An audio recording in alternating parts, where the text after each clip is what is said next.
You guys are in my DM. Oh, shit, I accidentally went the wrong thing. I almost played the music video again. I forgot it was even there. Shout out to King David, who made a really weird cameo at the beginning of the show. That was awesome right there. We should just have him permanently as part of the intro. Yeah. Somebody said that last week, but then I got to have like a long intro every week. So I don't know how that's going to go. But hey, shout out everybody. Thanks for being here. This is Xbox Ultimate Podcast, episode number 140. Y'all remember that, like, the rent is too damn high guy? Yeah. That's what that hold the line thing reminds me of. And it does. You're right. I like it. That's great. Right. Hey, we're here to celebrate today. Celebrate what?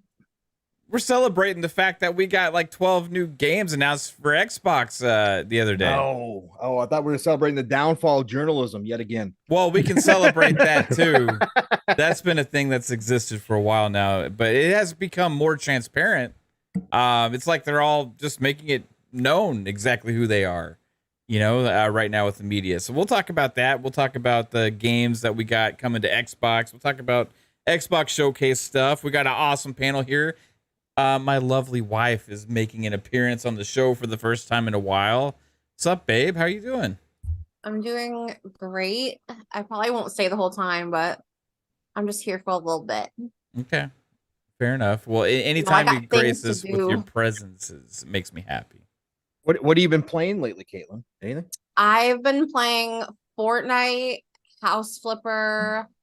Honestly, not that much GTA. I turned it on yesterday for like 10 minutes. Just made a little bit of quick money, and yeah, that's about it. It's because you heard GTA 6 is coming, so now you're bored I'm with so GTA 5. pumped. Oh my god. Yeah. Maybe next year even, babe. I don't know if you heard that, but it's gonna be next possibly next year.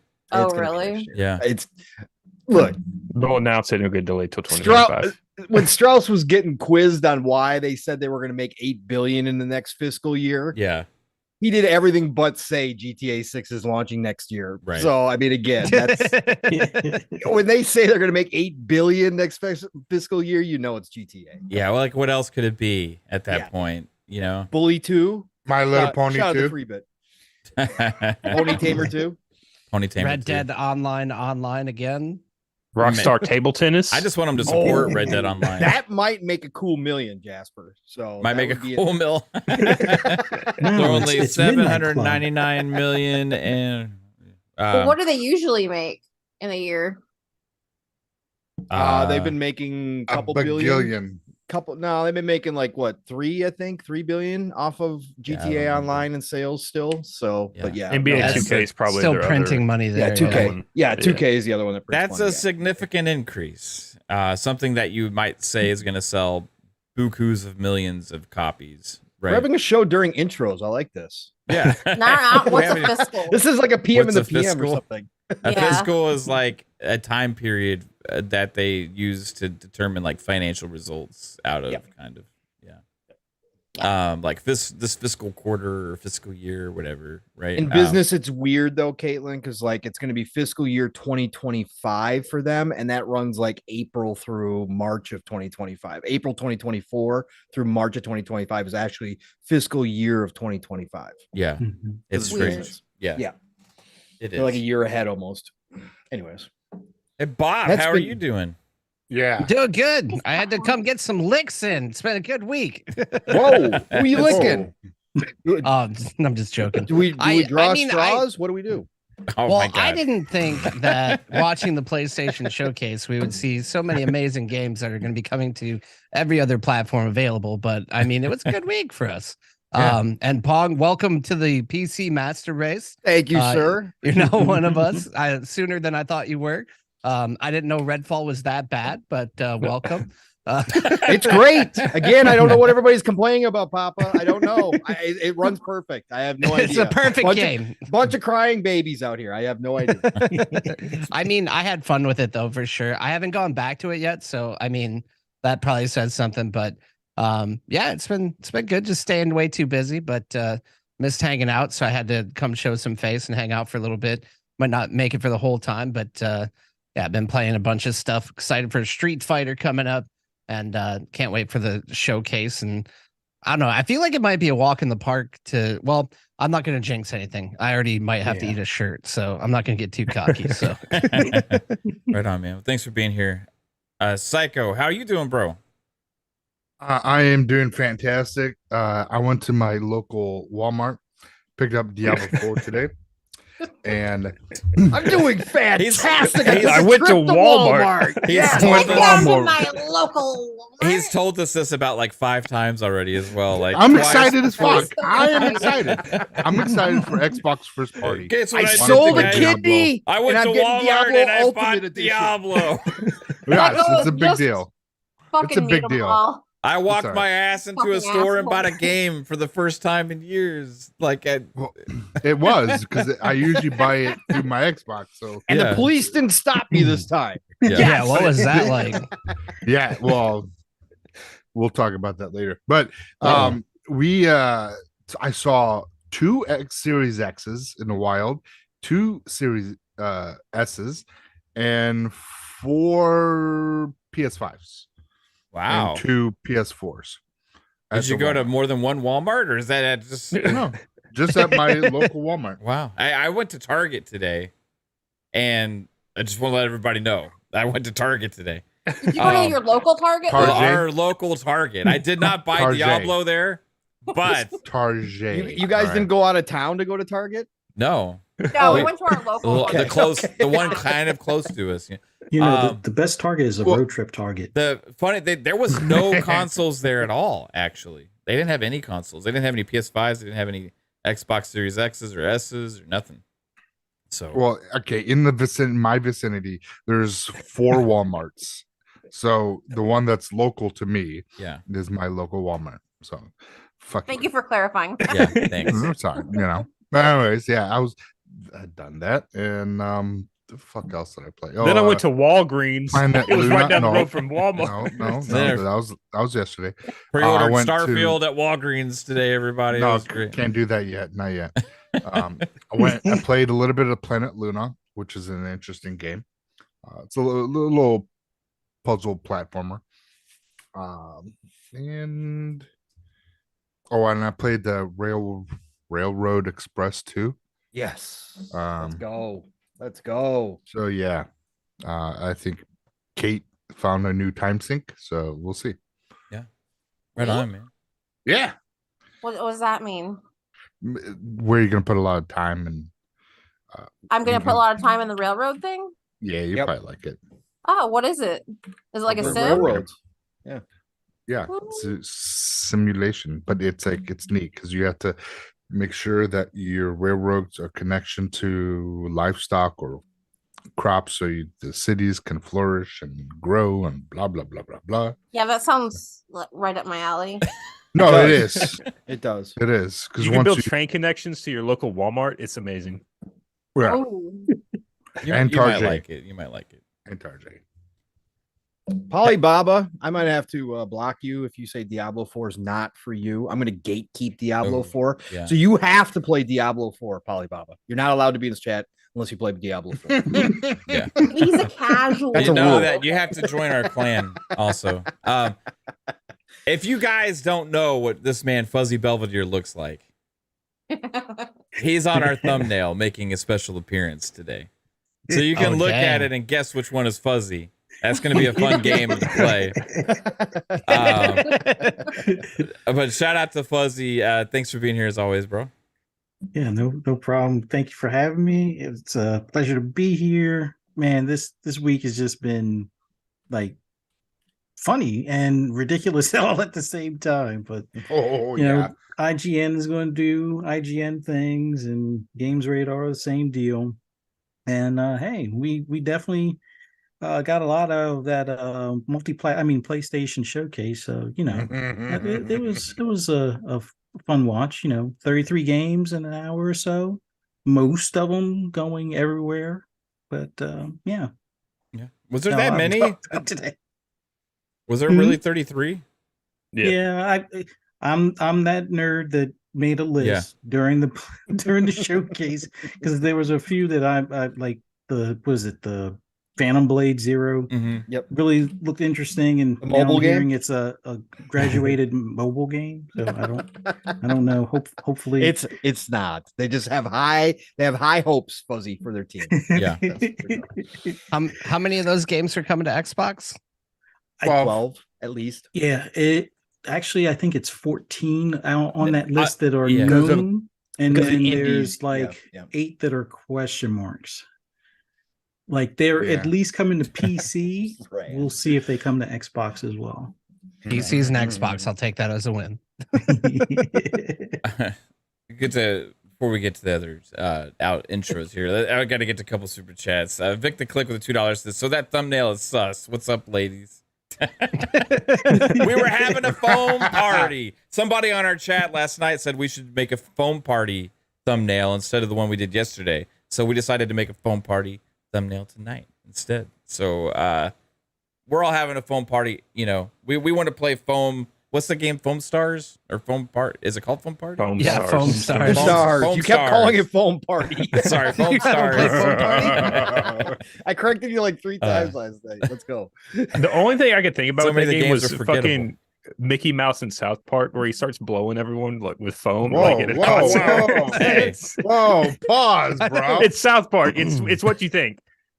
And It's what you think. shout I out don't know if that to makes it better or worse. Randolph Thor 19 with the $5. Shout out to Rand. Says, damn, that PlayStation showcase was fired. Some would say it was nearly perfect. Some, Yeah. very few would say that. Some- like a Games Radar may say that. Some, but that's some, about some it. journalists with high integrity Yeah. would definitely say that. Maybe for sure. a journalist that would also may have said that all PlayStation has to do is show up. May have said that. I don't know. Maybe. Maybe the same Maybe. person. I don't know. Same website. Yeah. Lean on Xbox next, and Yeah. they actually caught themselves with the rope. What's up, Pong? How you doing? Doing fine. I got home late again because I had to work late again. This is why I don't take days off or half days in the middle of the week at month end, because everything backs up. But and then we've got of course Snow. Memorial Day weekend traffic. We are on the main highway that goes north, and so even at this time of night, I ran into a bunch of traffic. So but no, otherwise I'm great. I'm in a good mood. Had a lot of fun on Twitter today. Twitter was legit. We were having a good time. Even had a nice conversation, or tried to have a nice conversation with Destin. Again, nothing but love and respect to Destin. I do like what he does for the most part. But it was interesting conversations to be had, and interesting questions today, as of course we know this is an Xbox show. But shout out to my brother Steel Rain, who's in here. Tomorrow morning on Living Split Screen, it might be radioactive. It might be toxic tomorrow. Steel got bad news today with Factions 2 and the news that came down. So that started a whole nother conversation on Twitter. So yeah, this has been a fun week, Mav. And obviously, you know, as we talked about last night, I've been enjoying PC life so far. Been trying out a bunch of games that I haven't been able to try, including Redfall and you know, Death Stranding. So I've been having a good time with the PC life, but I did sit down on the couch last night, fired up the Xbox, played a little bit of Planet of Lana, which is fantastic. Love the animation. The art style is gorgeous. Really cool. Got through the opening sequence. Really nice set up to the story as well. Kind of a, I won't do it. I won't spoil it. But if you play it, you'll recognize the story right away, or at least what it appears to be. And then, you know, also fired up a little Railway. For you guys who don't know, I love those types of games. I used to play those back on the Saturn, for God's sakes. So I was looking forward to this one. I like playing around with train tracks. Not in real life. I don't have like model trains and stuff, but building out trains in a game, I love doing that. It's fun. You don't have like a little Thomas the Train table and set at home Yeah, that you play no, with occasionally? no. I had the cars. I had the old cars, the car tracks. My dad had those, so we did do those. But I never got into trains. But obviously, most kids love trains. Like that's just the thing, and I still love it to this day. I still stop and watch them go by and all that kind of stuff. So yeah, no, I'm gonna have some fun with that. But yeah, other than that, man, we got a lot to talk about. So let's do it. It's showcase season. It is. It's showcase. We already had a season. flop from a heavyweight. So. Yeah, big time. We already have a big flop. How are you doing, Jasper? I'm doing great. We got the best Star Trek game that's come out in probably 15 years. Talk about it. Talk about it, Jasper. We need more of these. We need more of these. Yeah, we definitely need more of these. What the hell was that? What? Was that? I coughed nerd. Wow. Like somebody got stabbed. Yeah.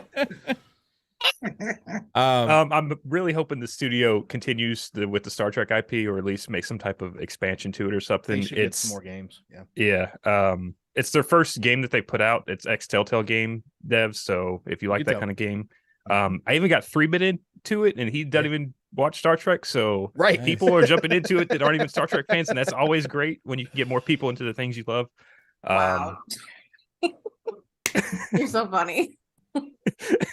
This she's just like laughing at you right now. Yeah, I know. What would you give it, like, out of a 10? Like, there's a bias in me that wants to give it like a 9 out of 10, but like in reality, it's probably like okay, probably IGN. like a 7. Like, was it almost perfect? Was it near there perfect?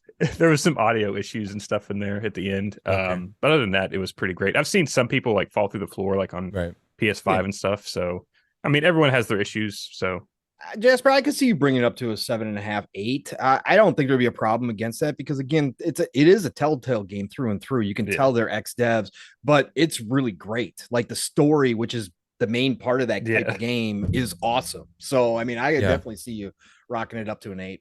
I wouldn't have a problem with that, even with the technical issues. Yeah. But for me, what I really liked about it is it just captured 90s Star Trek to the T. And that's what I've been wanting for 20 years now. we kind of went away from that, and we finally got something. How much was it? Was it like a full price game or $40? $40. Cool. And how long did it take you to beat it? 10 hours. 10 hours, about average for most people. Okay. Yeah. Fair enough. Easy achievements. Oh, I mean, you got to replay it 3 times. But that's not easy then. Fuck that. Fuck that shit. Shout out Jasper to was, by the way, hold on, Jasper. okay. If you guys gotta go watch his stream, because Jasper was making terrible decisions. He was thinking with his wrong head in a video game, which was absolutely hilarious. Were you trying to get jiggy with it? And Star Trek Resurgence? He was. And there was this alien bitch that liked me, and I was like, was it the one that had the big vein in her forehead? No, that's one of the main characters. Okay. No, it was this other chick, but he was even telling himself, oh, this ain't right. She fell in love with me too fast. And me and 3-bit and other people in chat were trying to warn him. I think deccaddo was in there. Poison Maniac was in there too. We were all trying to warn him. No. This chick is bad news. Nobody falls in love with you that fast. And he's like, okay, I'm not gonna think with my dick this time around. I'm not gonna think with my dick. And the minute she goes, but I need your help. Stage 4 clinger alert. He's like, yeah, I'll help her. I'll believe her. And then sure enough, what happened? She turned on him instantaneously. Oh my god, it was hilarious. It was awesome. What happened? Did you forget to like bring her flowers on a Wednesday or something like that? No. She turned out to be not who she said she was. Okay. We're not gonna spoil anything, but she turned out to be not who she said she was. Yeah. Okay. You have a dick? What? Like, no, wrong. No, this is Star Trek. It's a crying game. well, I don't know. They're aliens, so like. No. I was gonna say different aliens. I won't do that. Yeah. Wow. So. Anything could happen. Well, no, that sounded bad. Forget I fucking said that. Oh my you God. never know what the aliens are packing. You know. Yeah. You never tell. I didn't mean it like it sounded. inches. I didn't mean like. And we a get chick it, with a baby. dick, it has to be an alien. I didn't mean. Oh my god, you're making it worse. Yeah. You and Mav are both so good at digging more holes. I think we all understand where you're coming from. Okay. She's an ally. Oh my god. Just kidding. All right. Sorry, babe. Hey, no, we're just gonna talk about video games now. Cyber Country says alien sex. Let's go. Nice hat. Superman says you're canceled, Caitlin. I know. I'm What sorry. other games do you think will have aliens with? Wow. So if you want to see my new hat, Kate, my beautiful wife, just commented on it. Finally got this baby in stock. So, What's coming? Coming on it? well, I was coming on say it? that. Like what? Did I say that? I don't. Yeah, Hey, yeah, please it try sounded not to like want to it. make Sorry. this one demonetized this time. I must Not my be fault. thinking about alien sex. I don't Who's understand. coming on your hat? I What? didn't say that. I don't know what they're I talking mean, look about. at the thumbnail. I'm not wearing the hat in the thumbnail. And that's all y'all's, not mine. Oh God. Oh, another Anyway. episode, and we God, why does this always Nailed it happen on again. Xbox Ultimate? because there's no It's holds not barred. me. It's not me. You guys do this without me. We do. Jeez, We do. I do agree. And you Yeah. weren't fancy, so that's. But we not don't even come so excuse. fast to that conclusion. Oh my- yes, what I'd like to hear. There we Wow. go. Now we got fancy involved. Now it's really gonna go sideways. And you wonder what happened to our sponsor, everybody. I'm just saying. You would think Manscaped would be for it, but Too Yeah. spicy. Well, it's too much for Manscaped. that's right. You heard it here first. Xbox Ultimate is Too much for the ball spicy shavers. For Manscaped. Too much for the ball shavers. They can't Yes. mow us down. Yes, Niturnal. It must be Friday night. You're absolutely It correct. is You can tell Friday it's night. Friday night. It's Friday night. Today was the last fucking day of school. We are free. No more do we have to do this rat race every morning. Go, let's get the fucking kid ready, get in the fucking car, go to the piece of shit place and drop our kid off, and then I'll move on with our day. No more of that. School? No more. We're done. It's summer. So you send your kid to a piece of shit school? That's nice. That's you the say only that? Did you say that? The only option we yes, got. yes, he did. It's the only option we have. The district decides. Welcome to the piece of shit school. Oh. Hard. I hope none of our This was our teachers last are day. fans of. the Oh. This is show. her last day at the piece of shit This school. was her last day at that school. So the next year she's in a new piece Oh, of okay. Piece of All right, shit. so you can trash it. You can trash it. I got you. We can So- probably get this game spooled up and get it on Game Pass in no time. Piece of shit school the game. It's called It would bully. sell. It would sell. If genital jousting sells, that would sell. Let's go. Is genital jousting with aliens? No. It Well, sounds I mean, like they got two different guys colored that dicks, like, so maybe. Spotted dick. Yeah. Alien DLC. yeah, you know. I can't. Devolver promotes it, so it's their game. So they promote it all the time. I just saw it the other day. That's why I brought it up. It's the worst. Wait, ever. there's actually a game called that? Yeah, sure. You can Yeah. you can look it up. It's it's Oh yeah. Is tame, it but not R-rated? tame. Is this- I don't know. Pong's learning about all the Steam games that he can get now. With I his- knew about genital jousting long before. Have you heard about Hand Simulator? No, you don't go to that area of the net. There, you can. There's Hey, you also- can go there. It's fine. shower with your Guys, dad. penis fighting? There's a co-op Yeah. version. These are jokes. There's Mayo. There's another one that I downloaded the other day because like my friends were playing it because of memes. It's like Can Simulator, or no, it's called Only Cans, and you like flick the cans, and they're it's as weird as Can of you think it beans? sounds. Is the can code name for bean? No, it's literally like a soda can, but it's like very sexual. I don't know why. Like it's just it's kind of funny, but also very disturbing. Like Okay. I don't make the rules. Well, I'm I just mean- communicating the news to you guys. That's fine. You can do that because Caitlin, Mav, and 3-Bit turned Dead Island into an adult game. So, anything can happen. Yeah, smell my finger. No, it was hand. But they used the Hey, whole David, hand. guess what I Oh. just did? Smell my finger. Smell my fist. No, it was hand. It was a hand. Oh, Smell my hand. Oh, hand. It was, Yes. my guy was walking around like this. It just happened. You're like, at guess the the wrong apocalypse angle. isn't so bad after all. Yeah, it was. There's a video. You guys, it's on the channel. Yeah, It- it's on the channel somewhere. So we're not taking. So we're not. Wait. Oh my gosh, Burke. So we're not talking games. Tips on any getting come off a hat. Oh, what?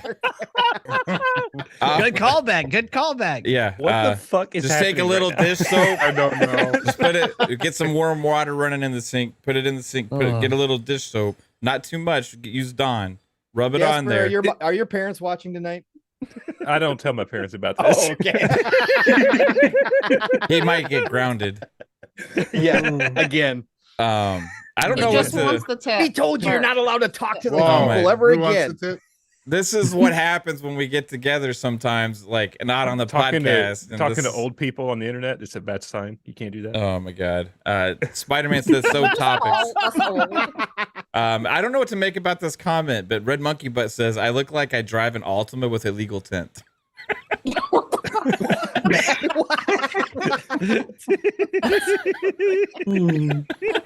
Oh, I did the used Fast to. and the Furious. There was a playing. period of time I had a 90s something Altima. Dude, he How read was You the have it white tinted? book, sunglasses dude. too. that thing was a piece of shit. It overheated. We only had it for a couple months. The reason it overheated was a stupid reason. We got it. Talking about the one that we had? Yeah, we got it. It was this green piece of shit Altima that it was like a piece of shit like our daughter's school. yeah. And I got this Altima, and like we had it for like a couple months, and I was driving down the highway, and a grocery bag got sucked up in front of the radiator. Mm-hmm. And I didn't know. I noticed the car started overheating, and I stopped. And there was a fucking bag there, and I'd been driving on the highway with the thing blocking the fans, so like it ended up overheating. And then at that point, every time I drove it for a while, it would overheat. I have to pull over and put water. You got in to take it. the bag out of the car. Yeah, you don't leave the bag there. I took the bag out. I didn't. But a fucking grocery bag killed my piece of shit Altima. So now every time we're driving down the road and there's like a grocery bag that's crossing, Mav and I are like so fucking scared. Yeah. Mav's like swerving 3 lanes Yeah. over, causing accidents. Yeah. Fucking grocery bag. I get scared. I have to make sure that thing passed us, when we go by it. Anyway. All right. Hey, How many people did we lose during that segment? we actually maintained, strangely. All We got 130 people watching right now. Beautiful If you want to people. hear us talk about games, stick around because it's about to happen. and hit that like button. We're not talking about games until we get to 130 likes. And when we get to 69, we'll all say nice. Nice. Yeah. Like, share, subscribe, all that kind of cool stuff. Hit the notification bell. And we like to have fun here on Friday nights. A little bit different flavor on this show than the other ones. So I appreciate y'all being here again. This is episode 140. And Xbox does have a lot to celebrate because they put a post out saying all the games that were just recently announced for the for Xbox at the showcase. There wasn't even enough squares in there because I could have put more because there wasn't like I don't even think they put like Dragon's Dogma 2 in there. And stuff like that. So there was quite a bit announced, and they made that post and it kind of blew up. Actually, it got like more views than the PlayStation Showcase announcements even got. So this is kind of a good win for Xbox with as shitty as a first party showcase that it was for Sony. If you're an Xbox gamer, you actually enjoyed what you're watching here because you see a lot of cool stuff that you get to play. Metal Gear Solid 3 remake. You get to play Marathon was a new game announcement. You get to play Dragon's Dogma 2. I think you just sent the list to me. Fuzzy. Sarah Bond retweeted out Marathon again today as well. Yeah. Talos Principle as well. Ghost Runner 2. Man. Quest.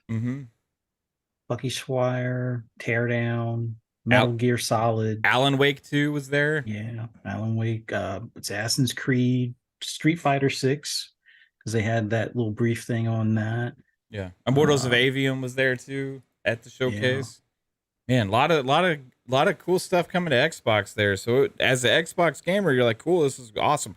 I gotta admit, as a Sony showcase, it was horrible. I mean, they pretty much could have done any worse. And there's a mixed reaction right now going on with the media, but it's weird because I feel like this moment with the disconnect between the games media and the actual PlayStation fan base who's actually disappointed in this show has actually kind of exposed something within the games media that a lot of people didn't see before, that a lot of us did see. There'll be something new next week. You have, like, for example, like IGN blatantly stealing Xbox's assets on Twitter and using it to bolster PlayStation's position for the showcase. You have Games Radar again stealing that same thing and then turning it into an anti-Xbox post saying pretty much they only have one game coming, which we all know is untrue because if you actually just look at what came out this year already, it just completely smashes the amount of games coming first party for PlayStation away. And it's interesting to see this amount of just blatant biasness. And I gotta wonder if there's more at hand here with the games media. Like, what's behind this besides? Is it a love for PlayStation, or is it a love for clicks, or is it a love for money? Is it? Yeah, that's the other thing. Where's the money coming from? Right? Like, is it a fear of betraying PlayStation's trust a little bit and not doing business as much with them? It's weird, man. IGN said this was a S tier showcase. That's for shit. that's what you had them talking and celebrating because of a Splatoon ripoff with this stupid foam party game that we all know is going to be dead within a year of it launching. First off, it's Square, so when it doesn't succeed, they're not going to continue to support it. Second off, it's going to be PlayStation exclusive, so you know you're not going to get a lot of a multi-plat support for it and other players from other platforms. It just seems weird, man. This is going to be another Babylon's Fall, I feel like. Nope. It's going to have NFTs, so it'll live forever. You think so? People will be selling those foam NFTs. Your foam is now on the chain, therefore it's valuable. What was your color of foam? Why do you guys it's feel random? Like, that's the greatest part about it. Why do you guys feel like this was such a disappointing showcase? And why do we think the media can't see it? First party wasn't there. I mean, first party was there. There were 3 studios. What you had four. I'm sorry, 4. So you had Insomniac there, Firewalk, Haven, and Bungie, and that was it as far as first party. That's unacceptable. Like, I don't know. If you're going to wait 2 years for a showcase, at least show up with all of your studios. Hey, what are you guys working on? Even if it's just like, hey, here's a title screen to let you know we're working on Ghost of Tsushima 2. I think they should have did that. But no, these are the games that we haven't canceled yet. Yeah. And that's what they showed. And Fuzzy, this is actually our first opportunity talking to you about this, because on at the showcase you weren't able to join us live for that. What score? I know we all graded it here. I gotta get Bob's score later too as well. But what score would you grade that? Like, if you're a PlayStation gamer, you're looking at this as a first party showcase, right? What score would you give it out of 10? For it being a PlayStation showcase, it gets a D, because there was at least Spider-Man to at least save it, and Bungie stuff. But that, I don't know, as a PlayStation gamer, if that's really enough. I mean, as an overall gamer, I gave it a C for the fact that there was 33. Like the highlight of the whole showcase, to be honest, was 33 games in about an hour. So from a pacing standpoint, they did pretty good. The content, on the other hand, a lot of it was okay. There were some highlights, like I said earlier. Phantom Blade Zero, that was a highlight for me. I'm not big on Souls-like, and to hear it's not a Souls-like is reassuring. But I don't know how ambitious that studio is going to be as far as the making of that game. But fingers crossed it comes to fruition, and hey, it might even wind up being a multiplayer at the end of the day. And then the other one was kind of the wild card that I was predicting before, which was Marathon, because I figured Bungie's going to go for that one first over Matter, just because extraction shooters or like a PvP extraction game is like that untouched market that they could probably corner from at least a console standpoint. And seeing at least something on it, even though it wasn't actual gameplay, it was more of like a CGI trailer, it at least gives me an idea of the art direction. So it's going to be colorful. It looks like a lot of the things are 3D printed stuff, where that's the aesthetic, and looks interesting. But hey, I'm going to be playing that on Xbox. But outside of that, I mean, Spider-Man 2, made a nice showing. The Firewalk game was at Concord.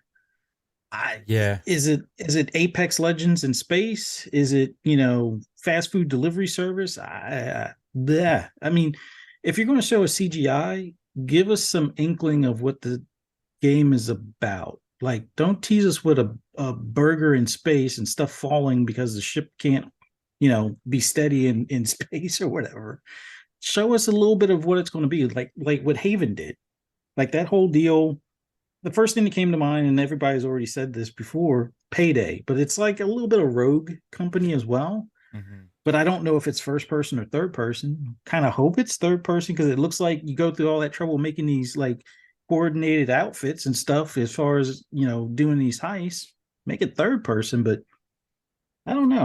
I wasn't expecting that from Haven. I was expecting something like well, I probably shouldn't have expected anything with the showcase because the PlayStation insiders proved once again that they're not insiders. But I was expecting something possibly story driven like an Assassin's Creed, but I don't know. But I know. Speaking of insiders, the Snitch came out today and said that there was announcements that he heard that weren't there, which is weird. But he also there's two other insiders that said the same thing. Yeah, and also something that's supposed to be coming out in July, a PC port from a AAA game from PlayStation. So Ghost of Tsushima or Last of Us Part 2, probably. It's got to be Ghosts because there was another leak today about Ghosts of Tsushima and Demon Souls both coming to PC. Yeah. So. Did you get to play Ghost at all, Pong? That's the one that I was mad that I sold my PS4 to get my Series consoles, and I was mad I missed Ghost of Tsushima. You're I'm so excited. Fucking love it. I know. You are. So that's one of the. That might be my favorite PS4 like exclusive. Honestly, either that or Uncharted 4. I one of the bought two. it for PS5. Yeah. So I have PS4 and PS5. Right on. It's not good. Bob, I haven't had a chance to talk to you either about that showcase that we saw from PlayStation. Now, I want to ask you two questions. As a PlayStation showcase, how do you see it? As an Xbox gamer, how do you see it? PC first, really, for you as well, right? So, but like grading it as a PlayStation. I honestly, show. I don't know. I feel like if you're a PlayStation like diehard, like I don't feel like because I feel like if I was, I don't feel like I'm ingrained enough in the PlayStation, like what really makes it for a PlayStation gamer to really judge it from like a hardcore standpoint. But like your average gamer who's hype on PlayStation, I think it was pretty solid. But I mean, I'm definitely a little bit suspect of the fact that like there wasn't a lot of first party games there. I feel like someone who's a little bit more hardcore might be a little bit more concerned about the games that the competition is missing out on than others. But I mean, it seemed like a solid showing, but yeah, definitely the lack of first party would be concerning to me as a PlayStation gamer, I'd say. Especially when that's like the main thing that like the selling point of like, why do I have this console is what seems to be the real question. So I would probably say like a C or a B. From like for like me, I was just pretty hyped the whole time because I was just like, oh, I can play this is great. And like seeing that like just finding out that like Bungie's games are going to continue to be multi-platform. Like I got no problems with it being like a Sony owned developer because of that fact. Like they're not holding back Marathon. And I was honestly super hype about Marathon because I've spent countless hours between like Halo and Destiny, both games. Like I've played like every single game Bungie's come out with since like the original Halo came out. And like that part, I was probably more hyped as just a general gamer because it's just like, oh, there's a bunch of games that got announced for Xbox and PC and I'm ready to play. But if I was a diehard PlayStation fan, I'd probably be a little bit worried about some of the things that we didn't see that we'd expect though. Yeah. Speaking of Marathon, I'm curious, like, did the trailer give you any information to go on for you about like what any expectation on it, or is it just you saw two guys with guns? Well, I think the trailer the trailer has a whole alternate reality game built into it that I've been kind of focusing on for trying to catalog for content and stuff a little bit. Like I normally don't make content like that, but it just like was something really cool to talk about because I remember seeing like the I Love Bees ARG leading up to Halo 2 and like they've done others for Destiny and everything, which I didn't really realize they were so active, but there was like a QR code hidden in their trailer and that like there's just so much deep lore that Bungie's just being Bungie and allowing the community to uncover that.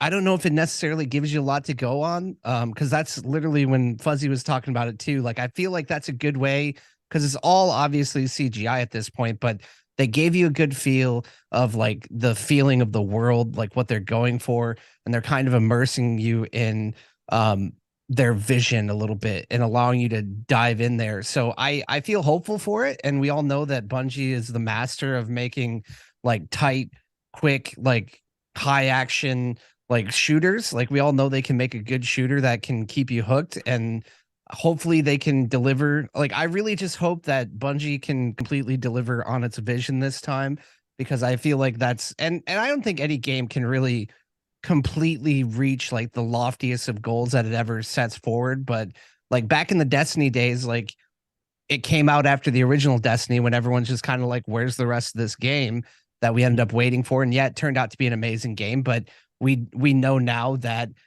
that was supposed to be a completely different game from when it started, and we lost a lot of lore in the way the story was told. So I'm just hoping that the development and the release of Marathon is a lot less tumultuous, and I would say already that I'm very excited for it. How all the mechanics work, I don't know, but excuse me, like the community actually through the ARG, like the first level that they unlocked was the Vidoc that came out, and they did kind of drop some details about at least what they're going for, as far as like you build up on like how you're going to extract and what counts as a victory, and like being able to unlock areas of the map with alien keys that might kind of be like raids. And then also if your team is the one that does that, you have a chance to unlock it for everybody and like become famous or infamous or top the leaderboard. So I think they have a lot of cool goals, and it'll be interesting to see how much of that they can bring into reality through this game. But I like the vibe. I like the art style. They're building a universe the only like in a way that not many companies in the game industry can. So I have faith, and I'm still kind of wait and see a little bit until it comes out. But I feel like it's going to be one of those games that people could make, like, it's going to be a fun game to enjoy and make content in, and like could be a whole other Destiny or another tentpole franchise, you know? Well, Bungie's proven, right? So that one holds more weight than like a Concord or. I will say though that they have kind of lost their way with Destiny the past couple years with PvP content, especially. Like they've kind of went back and like they don't care too much about PvP content anymore. Do you think that's because they've been focused working on these other projects though, that they have less people working on Destiny? Or it could just be because Destiny, like the players want the single player raids and strikes and stuff like that more than they actually care about shooting each other. It does seem to be the sentiment from the community though too, that maybe the PvP team got pulled away for like some of these other projects. But honestly, like in some ways, like the PvE content was always the best part of Destiny. Like PvP was fun, but like PvE is like where you'd really spend hours upon hours. But I mean, like it's a hard balance, and I can understand both arguments for sure. But I just really hope that they figure out a way to just have like a respectful grind, because the only thing keeping me from Destiny is just it becomes like a second job, and like that's not what I want out of video games, you know? Right. Let's get to a super chat real quick. Vik The CLiCK with $5. Appreciate you, Vic. Says, can we agree that Caitlyn being back is amazing? I need someone to keep them guys in line. They get a bit corny after some drinks. Yeah, I know Vic's happy to see Vic, you're the best. Nice Pumas too, Vic. That was the correct choice. I was letting Caitlyn do it, but that was my choice as well. Thank nice you. Kicks. Nice new kicks. Yeah, I was a little jealous of those. I wanted those shoes. I didn't want them, but they look good. They had Starfield colors in them. They did, kind of. Yes, they did. Yeah. So other than that, we got Metal Gear, right, as well, which was leaked, right? I still do think the Metal Gear announcement would have felt a little different if it hadn't been leaked ahead of time. Because just putting myself in the show at the moment, we already know we expect it to be there at some point. But if we had no fucking clue about this Metal Gear remake, didn't think it existed, and we saw that same trailer with the ant, and then the bird, and then the snake, and then all that stuff, and then you see Solid Snake's face show up at the end of that trailer. We'd all been like, holy shit, it's fucking Metal Gear, oh my god, you know. But instead, it's like, oh, it's Metal Gear, you know. I feel like that was a moment that could have been cool for the showcase, right? Just as a surprise, you know. But because of the leak, there it was no longer a surprise. It was more of an expectation that it was going to show up at some point, even though it's still badass and people are excited for it, right? And there's still hype behind the game. I feel like the moment didn't pay off as much as it would have otherwise, right? And that's big for showcases. I feel like those kind of moments, like when you have this like holy shit moments, you know, like that's what makes those showcases special, because we remember that, like seeing it for the first time live and stuff. So some of the leaks may have killed it, right? But it was bad. Other than that, it's not the only reason it was bad, right? It's just that one. I had a what the heck moment when they announced their PlayStation Wii U update with the handheld. Yeah, that was another leak too, though. Like we didn't know for sure it was going to be at this showcase, but that was another leak, you know, of something that we had seen before. And it came out today that controller's only got like 4 hours of battery life. Yeah.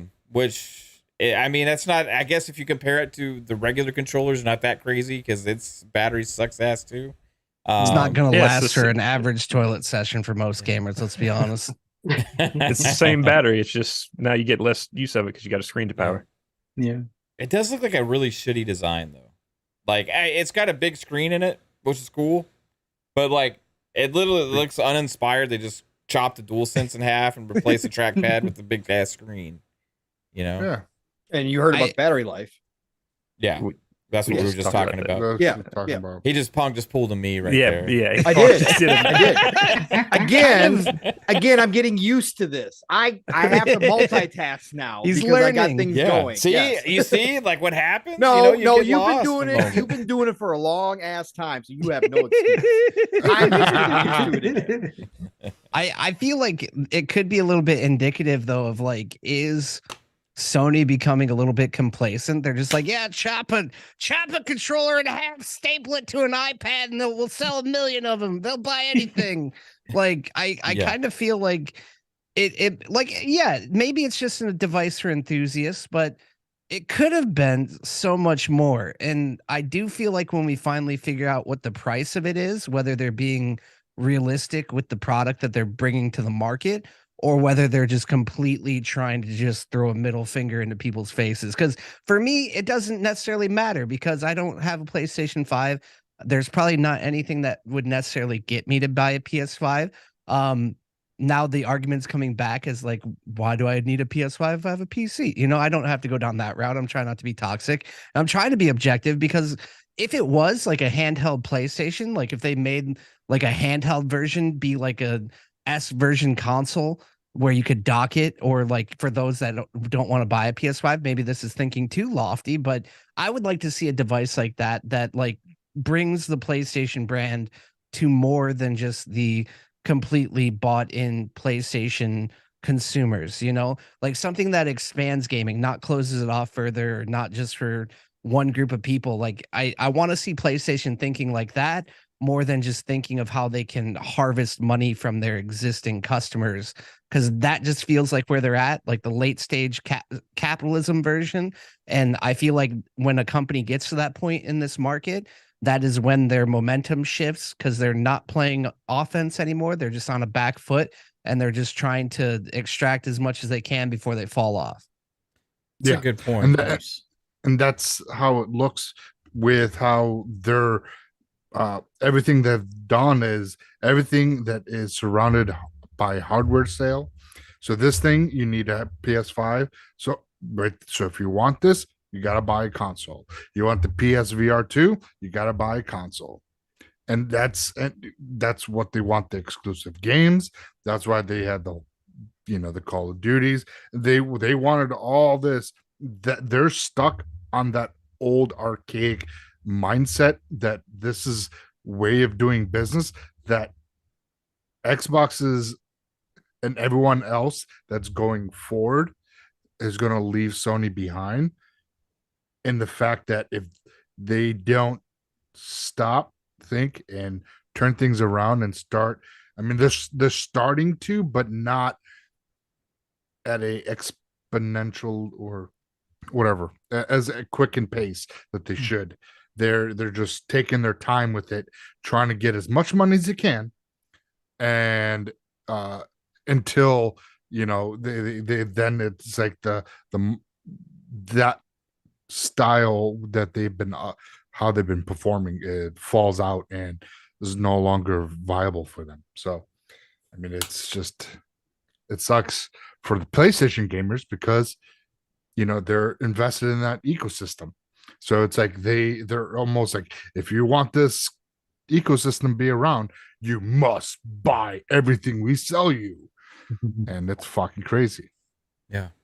What do you guys think the price is going to be on that thing? Oh, $400. No. Way too much. But that's I think 250. 300. I'm thinking $200. It can't be more than $200.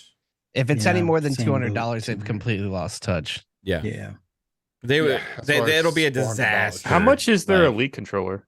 200. 200. But this is like, I'm like thinking 250 because It's a regular really? controller But with it's an Amazon display. Fire in the middle. So I'm saying, it doesn't even have any of the Amazon I'm Fire, saying like, $400 features. Like, $400. Yeah, it's like, can you even like do anything on it on its own? That's the real question. Like, is it No. something that you can play outside your house or? Well, we Like don't know. what? We don't Like, know. yeah. Depends on if you how need this Wi-Fi is like thick the the wall old is from your PSTV PlayStation from 5. PS3 days or PS4 days. Right. Well, it's like the Vita had more functionality at that point if it can't play games on its own. Yeah. And if you want sound, you're gonna have to pick up their earbuds Oh yeah, if it doesn't because have they're not gonna allow any other earbuds to connect to it. Watch. Oh man. wow, if that That's actually That's when you happened, really know they've gone off the deep end. they That's gotta an let Apple you move. use Yes, your it'll regular. have have proprietary. Bluetooth. It'll have Bluetooth. They're not gonna go full Apple yet. Yet. They want Yeah. to. Yes, they do want to. Absolutely. Yeah, It's gonna happen. earbuds thing was so stupid. Watch the earbuds not be usable like on a phone or anything either. Just only No, on only that cell Project phones. Q. Yeah, you can only use the But- earbuds on the PlayStation 5 or Project Q. Hey, I tell you what, Batman will be the only one that can afford it, and it will look nice on his belt. It'll be right at home. That was But that fancy case for it for the earbuds. They looked kind of No, fucking You huge. mean like all earbuds have nowadays? yeah, but Really? they didn't the earbuds look Charging. massive also, like kind of in a way, like Well, Yeah. look at I the didn't- PS5. The PS5's massive. so- yeah, but these are fucking earbuds. I'm not We're sticking not, PS5 we're in not my ears. compensating for gotta show anything. off It's that you a got big, it's a PlayStation big earbuds. console It's got the for big a big, logo on big it. boy. It But was at like that the- point, oh, go ahead.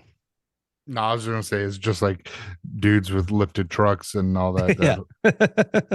Yeah. But how much are those going to be? 200. 180. same as Anything whatever over 180 AirPods are. Did they is announce it. the prices on these or when they're coming No. out yet? No. No, they're still in development. They're probably waiting feedback. Like if people are like, "Oh, I gotta have those." So why The even most have ex- them at the fucking showcase then? Like this is like something that you just announced shortly before that comes out. This is not like we're gonna prep this up for 2 fucking years and celebrate the making of this It's a stupid controller and PlayStation blog. earbuds. It's a PlayStation blog post. They were filling time. That's why the movie Yep. trailer was there. They were filling Exactly. time. That's They all were couldn't doing. even fill up an hour without a bunch No. of bullshit. Like, okay. Correct. And they That's got why they like had 10 minutes of Spider-Man 2 as well, at least. Like, Phantom Blade Zero. That's what they felt. And- Yeah, and most then they people would had- rather see Jim Ryan tap dance. So I don't think anybody wanted to see that. So Fuzzy was talking about the pace a little bit earlier. Like usually, Yeah. like an Xbox showcase is an hour and a half and has about Mhm. 35 games or so, right? Correct. So this had about the same amount of games as the Xbox showcase, but it really they only spent about 45 minutes showing games. Mhm. They sped So it up. they plus okay, so 45 plus 10 for Spider-Man. I don't know how long the The Spider-Man show thing was like probably like 75 minutes, I would say. Mhm. Okay, So, so 70 they probably 75. spent like 55 minutes on straight games and 55 then you had minutes the on last- games, but that's for the same amount that the Xbox showcase has, right? So like, plus you also had the movie trailer, Yep. Yeah, and and then you the Project Q and in the earbuds, Project Q, And you had Jim Um, Ryan twice. And you also had like 25 10 transitions of fucking PlayStation button logos. Yeah, and so you had that. You also had the few minutes of the PSVR 2 games. That was probably 5-10 minutes. Yeah, as well. So they crammed a shit ton of games into really a short amount of time, which is cool. It's cool for pacing and stuff. But like, is that because the games that they showed from first party, they didn't really have big blowouts on? They just had short CGI trailers. You know what I mean? Like, well, their trailers were the shortest trailers. Yeah, that's what I'm saying. You know, usually you're at these showcases, you do the biggest blowouts on your own stuff, right? But they only did a big blowout on one thing they had, and that was Spider-Man 2. And that took a significant part of the show. It was perfect. Game that's going to be ready from them. It was perfect. That's what Games Radar again says. So, like, I feel like the way they showed the games, the trailers they showed, was also part of the problem. Let's talk about the insiders that came out today and said that they were holding stuff back. What were they holding stuff back for? Why? This is their first showcase in 2 years. Like, what ifs? If it's PC ports, you know, they already know their community hates them, so maybe they were like, we're not going to really put those at our showcase because we'll get shit for that, so let's just fill it with third parties. I don't know. My theory is, and we heard the news about Bungie, you know, withholding Naughty Dog's, you know, factions because it, you know, they were like, oh, this, we played it, it's not good kind of rumor that's going around. My assumption is, just like we heard about Deviation Games, because there was a few people that made like this long list of all these projects, and to my understanding, they've canceled at least 3 or 4 of those projects. Like KOTOR is shelved, possibly indefinitely. The Deviation game is probably shelved indefinitely. And there were like 2 other ones that they had, you know, either people were laid off or the studio closed or something happened. So the stuff that they probably heard that wasn't shown is probably that. I mean, I can't imagine you having Ghost of Tsushima 2 ready to show and be like, nah, we're going to hold on to this one. Like, really? Like, that's not Sony at a Sony showcase. State of play, different story, maybe. It gets its own state of play, but you haven't done a showcase in 2 years. Maybe Jim Ryan was, you know, behind the scenes directing this showcase, and this is the new way that Sony does their showcases. Who knows? But the insider saying that stuff wasn't shown, it's probably because it's either canceled or on pause or so early in development that they would just show a logo, or are they just concept art? Are they just mistaken? Like, here, like, do we believe the insiders? Yes. Okay. 100%. So if that's the case, then something had to have happened, right? Like, because why would you not have these big winners at your show? You know, there's only 2 insiders, I believe, and I'm not disclosing who those are, but I'm gonna say that whatever they didn't show, the reason had to be it wasn't ready. Or not even close to ready. Yeah, but they showed like these other fucking CGI trailers that were nowhere near. You know what I mean? Like, we don't even know when those games are coming out. They were probably even less ready than those. Then. Yeah, exactly. Like, and one of them said that like the PC port's supposed to come out later. This unless they're gonna shadow drop it. With that, it's like if it's like say Ratchet and Clank's the PC port coming out next month or whatever. Like, do they want to show that because that game's already been out? It's like, who the fuck cares? That's not going to move the needle for anyone. It's like, so they decided it. I wonder if one of the things that we're going to show is where the Gran Turismo trailer ended up being. And why didn't they show the Twisted Metal? Like, well, that would have made more sense. And there's rumor that there's a Twisted Metal game in development. That would make more sense. Or if you're going to show the Gran Turismo movie, and I've been saying this, you know, since the showcase, it's like show the movie, have some of the in-movie cars as downloadable content for the game. Like they just released 3 cars that one of the cars has been one of their, you know, SEMA award winner cars from like 5 or 6 years ago, and they finally put it in the game. But they just put 3 new cars in, like, what was it, Tuesday or Wednesday or something like that in Gran Turismo. But it would have made sense to say, hey, the movie cars are going to be in the game. Here's an update, or some of the tracks you see in the movie will be in the game. That would make sense to me. Or the thing that I was hoping for is, hey, Gran Turismo's coming to PC because we can't do, on track ray tracing on the console. Maybe your PC hardware can handle it. That would have made sense. I'm wondering how quickly they could change a showcase. Like, they couldn't do it the day before. Like, I'm sure they have to get approval, like, from all the people that are going to be shown there. So, like, probably a month ago this is the show that was already lined up. Mm-hmm. Yeah, I don't know, man. Once it gets uploaded to YouTube, I guess. I fucking know. Yeah. I don't know. It kind of just says to me that they didn't have anything better to show. But it feels a lot like Xbox around like 2014 when they were cleaning house of all the studios that weren't producing and running out of first party stuff to put out there. It just shows that it's lacking promise a little bit. So it's kind of concerns me, but also doesn't affect me. So I'm all good. So I would be a little bit it's worried. almost like they're trying, like, in a way, like they thought the show. I don't feel like we're sandbagging the show, and I don't feel like they were trying to like we're gonna have a bad show. We're gonna do it on purpose. I feel like they just that's not a Sony thing. Yeah, I feel like there's nothing to be gained by doing so either. Right. If they pulled something, it was probably for a reason. Maybe they moved it somewhere else and they didn't think it was going to impact the show like it did, or they had some other kind of reason behind it. But it seems like the sources that are saying this stuff are, they're like the insiders. They're pretty legit usually. So maybe the insiders got the show wrong, and maybe like things they heard are gonna be at KhAo's, but I don't know. Yeah, if that's a dumb decision for PlayStation, it shows a lack of. That's kind of plausible though, I guess. But I agree that if Death Stranding 2 is at KhAo's, is anybody gonna be shocked? No, but they've already shown that game before too, so that wouldn't have really been overly exciting. You know what I mean? Death Stranding 2? Yeah, they showed it before. If they showed gameplay, gameplay, that's what I'm saying. Yeah, that's the next step, right? Is gameplay, right. And I think that's going to the KhAo's. So, and if Factions had just recently had this decision made, which it sounds like it was very recent, so maybe they had that slotted in there, and then when Bungie said this sucks, take it back, and they had to panic because they knew they weren't going to move forward with it, or they were going to cut down the team until they figured out what they were going to do with it, then that probably was the movie spot, right?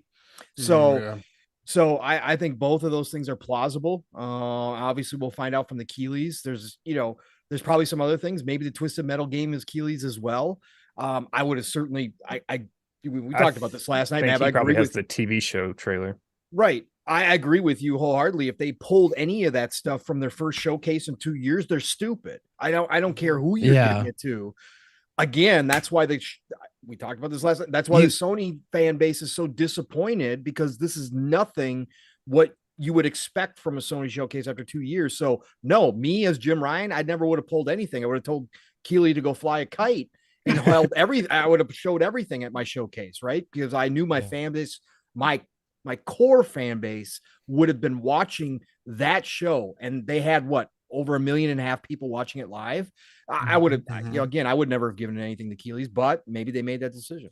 Yeah. Well, not only that, but you would think that, I don't know, I feel like I've heard it said before, whether it's in like the group chat or otherwise, but it's like, you would think they would at least like show something at their own show to hype people up about the first party. And then if they really are going to make a deal with the KhAo's to give them more hype and kind of sandwich Xbox, which that might be a smart move, then be like, hey, this is what we're happy to announce. You can see more of it later on this summer. Like, sandwich it at least. And maybe Papa, if that was the case though, but maybe Jim should have said that during the showcase. Yeah, but then Papa, you bring up a great point, because what it does do is they give something to KhAo's. Let's say they've got a couple things at the KhAo's, right? Overshadow Xbox potentially. Yeah, it does keep them in the conversation. Still 3 days before. Right, but it keeps them in the conversation around that time, right, Mav? It'll keep them in the news cycle, which is great. But then I've heard this point made on other shows, and I think it's a great point. If that's what you're worried about, then why not save your showcase and do it after. Exactly. Right? Why not just hold the whole showcase? Don't give one thing to the Keighley's as a ramp up around that time to get your, to get your talking out there. Hey, look at what Sony showed. If it's Kojima, which Kojima and Keighley, we already know. If that's the one, that would be a big talking point in that week. But then you just wait until Xbox goes and you do it a couple weeks, towards the end of June, or maybe you just do it at the beginning of July and you do a full boat showcase like you normally would. Maybe they were worried about losing some of those third parties to like Keighley's and Xbox if they go later. Possibly, but we got to assume they have marketing rights on most of them, so they got to. I don't know. With how wasn't this? It feels like it was kind of suddenly announced though too. Like it doesn't feel like there was a big lead up like we're having for like the Xbox showcase. Like we've known about the Xbox showcase for like a couple months at this point. Yeah. Like I feel like it was like a week or two ahead of time. We knew this when we learned about the PlayStation showcase. It seemed like they didn't know exactly where to put it, and it doesn't necessarily seem because it's like if they were more confident in their lineup, you would think that they would announce it ahead of time and be like, this is when it's going to happen, because then you have a lot more time to hype everything and get people talking about it. And instead it just kind of has become like I feel like it's a flash in the pan, because now we're just looking forward to Xbox and the Keighley's, and this there's nothing really like remarkable that was really shown this week. That's the risk, Papa, right? That's the risk that they took, and that it cost them. And again, it's not us as Xbox fans or Xbox centric talking about this. It's their own fans. They might have still been confident in this, but they might have really misread the room and thought that their fan base was going to be excited for this stuff. And we've been talking about it. This ain't it, Jim. This is not. They've been buying our shit for 5 years. Why not buy one more year? Right. This isn't how you excite your fan base. You don't know your fan base. If you thought I did think that was funny, is like Jim Ryan also used surprise and delight. Right. Surprise and delight. Let me surprise and delight my way into your wallet while you empty it into our. He's not an entertainer. I've said this for a long time. Herman Holst should be the one doing this. Herman is a much more of a believable gamer than Jim Ryan ever will be. Again, it's like having Bill Gates do an Xbox show. Okay, really? Is this the first time since Xbox has existed that PlayStation has gone first for a showcase around E3-ish time? In recent memory or the past history, yeah, it is. They've always gone after Xbox. Yeah. It was usually like Xbox that the night before, and then like 2 hours later, the next morning it was like PlayStation. Because they always wanted to react. They would change on the fly, which is why they waited. They waited until Xbox announced the price of the Series X before they even announced the price. Like they've been reactionary like for the last couple of years at least, and that's not really that's not how a market leader should act. I think. And the other thing I'm going to just tie into that is it's like that's how their innovation is going too. They're being forced into making decisions like with crossplay and other changes to the market with like Game Pass, and now they're not leading the way with any of these things, it seems like. Yeah, it's Jim Ryan's PlayStation at this point. It is. And you know what's funny too, and I heard this point too from it's Alex, who was on Reforged today, and he made the point that we all have to get used to the fact that we, the enthusiasts, the main base, is absolutely not who these companies are marketing towards, right? And Sony is obviously showing that, and that's what happened with their fan base. And I thought it was a valid point that, especially now that Sony is transitioning to this new business model and they're trying to adapt to where the market's going, that their fan base has a rude awakening if they think they're going to be the ones that they're catering to at all times. It's not, because they're going after a whole different part of the gaming community. It's just not you dudes, right? It's just not you guys anymore. So that might be another part of this as well. Caitlin has some interesting opinions. I'm hoping she comes back on and says it. Yeah, we lost her. She was giving me shit for not asking her score for the showcase, because I didn't think she actually watched the showcase. But Chris Jones also hit us with a $5 super chat. He said, if it's true, maybe they held back to drop during Xbox stuff to pull attention away from them. Maybe beforehand, but I don't think like during. So I told Kate that I would read what she had to say about the PlayStation Showcase. If she put it in the chat. So love you, miss you already, babe. She said, I was appalled by it. They have completely lost it. They are on the way out. I also only sort of watched about 10 minutes of it, and I have no clue. Also, Spider-Man is the Madden of PlayStation. Wow. You see, There's a she said I give it a 1.3 because any solid number is a rookie score. Yeah, that's a Dave Portnoy Barstool Sports thing, with one bite pizza reviews. Everybody knows the rules. Everybody knows the rules. One bite. You can't give a round number score in front of Dave. Jago 6, shout out to you. Says Sony's not forced. They really don't have to follow Microsoft at all and can go their own way. They could, but that means they would have to turn into Nintendo.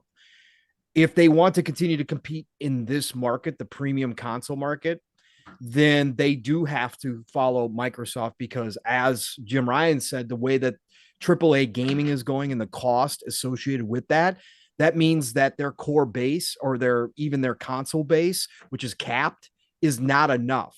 So if you are going to go after the 2 billion, 3 billion that Microsoft, that Phil and Satya have both said that they're trying to, then yeah, Microsoft is trailblazing in that direction because where those 2 billion and 3 billion people are is in the mobile market, is in the PC market, is in the tablet market, is in the cloud market, is in accessibility market. So therefore, Sony is kind of forced to follow Microsoft's footsteps because that is the path to those other people, especially when you look at this stuff worldwide and you're not just talking about the West. When you're talking about Japan, you're talking about Korea, you're talking about these countries that are set up completely different infrastructure wise than we are in the West, then yeah, unfortunately, that means you do have to follow where Microsoft is going if you're Sony. This show for me felt like they tried to Xbox, but they failed at Xboxing. Yeah, because there's no Game Pass. Yeah. And we talked about this last. I've said that. That's the difference. Those third parties, I firmly in the belief that I'm correct in this theory that if those third parties had been announced as Premium Plus day and date games, that showcase would have been looked at completely different. Would have been way different. Yeah, but even PlayStation fans, they're not used to like the Game Pass effect because they don't have that. So like, correct. Do they understand the Game Pass effect like as Xbox does? So like, I don't know if that necessarily hurts the PlayStation's point of view. Like, I wonder how many of those fans games are going to end up in, it's not in PlayStation PlayStation Plus. I don't know. No, but if that was a known quantity, right, Jasper, and they were promoting their showcase that way, like. Just like Xbox does, because we all said that, right? The first 30 minutes in, we were all like, this feels like an Xbox show.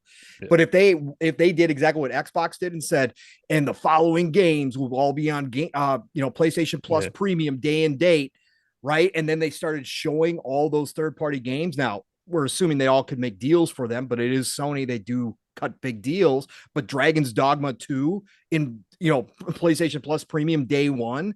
Like that would be exciting. I think their fan base would have a different reaction if they had a type of subservice. Yeah. Well, yeah, they would have been like, "That's the Game Pass killer. Right. Game Pass is dead." Exactly. Well, here's the thing: since there's not Game Pass and there were so many games, that showcase, if all the games are $70, is showing you a great way how you're going to spend $2,380 over the next 2 years. But also to go back to the other point is, if we're talking about competition. PlayStation's really the only one saying that they're competing with anyone at this point, whether or not Microsoft likes to admit it, like they are competing in the console space, but they don't see PlayStation as a direct competitor for their overall vision in gaming. So if PlayStation says they're competing, then yeah, they have to be the leader in the space and not necessarily just do whatever they want. Like they need to actually pay attention to reality and what's happening. Sure. Yeah. Absolutely. Everyone else has moved on. They're still there. Shout out to Razor for 5 gifteds. Appreciate you, Razor. Awesome. Razor NZ, all the way from New Zealand. Shout out to you. So like the live service element, right? So we got news today that we found out why Factions wasn't there, right? Because that was a big question. Like, where the hell is it? That's one that, you know, people have been waiting for. This was supposed to be a big multiplayer thing finally coming to PlayStation. It was originally supposed to launch with Last of Us Part 2, I believe. Mm-hmm. And then people thought it was going to come to Last of Us Part 1 remake. And then people thought it was going to come after that. And then after that. And then we thought maybe it was going to get here at this showcase. And still nothing. Right. So, or was it Last of Us Part 1 remake it was supposed to be part of originally? I can't even remember. Which one launched first? No, it was originally supposed to be with 2. With 2, and then right? 2 years into development or something, they said that they're not going to release them simultaneously. And they would have more info on that. And then it was like, oh, it's going to be a standalone. So, then so ambitious and huge. And it's going to be amazing. Trust us. And then, so we got news, though, today regarding that, and they released, you know, one of those horrible letter head type things. It's always meant to deliver bad news, right? And this is what it says. So, The Last of Us fans, we know many of you have been looking forward to hearing more about The Last of Us multiplayer game, which they didn't call Factions. Yeah. It's interesting that they didn't say that. They just said our Last of Us multiplayer game. Because it doesn't exist anymore. Exactly. We're incredibly proud of the job our studio has done thus far, but as the development has continued, we've realized what is best for the game is to give it more time. Our team will continue to work on the project as well as our other games in development, including a brand new single player experience. We look forward to sharing more soon. Hey, no attention to our bad news today, folks. We've got a new single player IP on its way. Yeah. Don't worry. Bungie got the check. We're grateful to our fantastic community for your support. Thank you for your passion for our games. It continues to drive us. So if they got a new single player thing, why wasn't that at the showcase? Because they're going to share more information about it soon, man. They thought people cared more about these live service games. Obviously, I don't know. I have no clue. And Schreier's article did include, for people who can't read it, it did include a line that Bungie stepping in and saying it wasn't good enough may have caused problems between them and Naughty Dog. So it's going to be interesting. Yeah. So that's another fact. So Schreier said that Bungie or PlayStation had asked Bungie to look at the game or whatever, and they said that it wasn't going to have legs, as I believe is what they said, according to the report. Yeah, they didn't know how if it would be able to keep its popularity up. Yeah, maybe they were building something closer to what originally released with Last of Us, right? So, and then they pulled back on the project apparently and pulled people off of it and stuff. So, it's interesting. You know, they brought Bungie in to figure out how to do this kind of stuff. Well, it turns out Bungie came in. They said, "Hey, look at our stuff." And they're like, "Bungie's like, you don't know what the fuck you're doing, guys. You gotta like, this is not gonna work. Get out of here." And then they're like, "Oh shit, okay, well, I guess we're gonna like start over, maybe, or like, it's gonna take a long ass time." So who knows how long? Here's the thing, with live service things, I feel like even though Xbox has had its downs with it, right? They have a proven track record of standing behind a lot of them and getting them to that point, right? And also, Xbox has ongoing, very successful franchises that are live service. Like Minecraft is live servicey, Sea of Thieves, Grounded, right, are all successful live service games. You also have Halo Infinite, which was a different take. This reminds me of kind of like maybe what Naughty Dog's going through.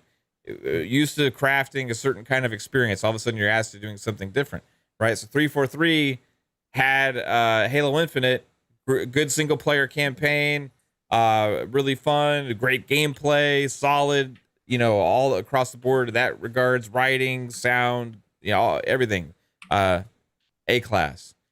Then live service elements, content, pipeline, keeping people engaged. They failed, right?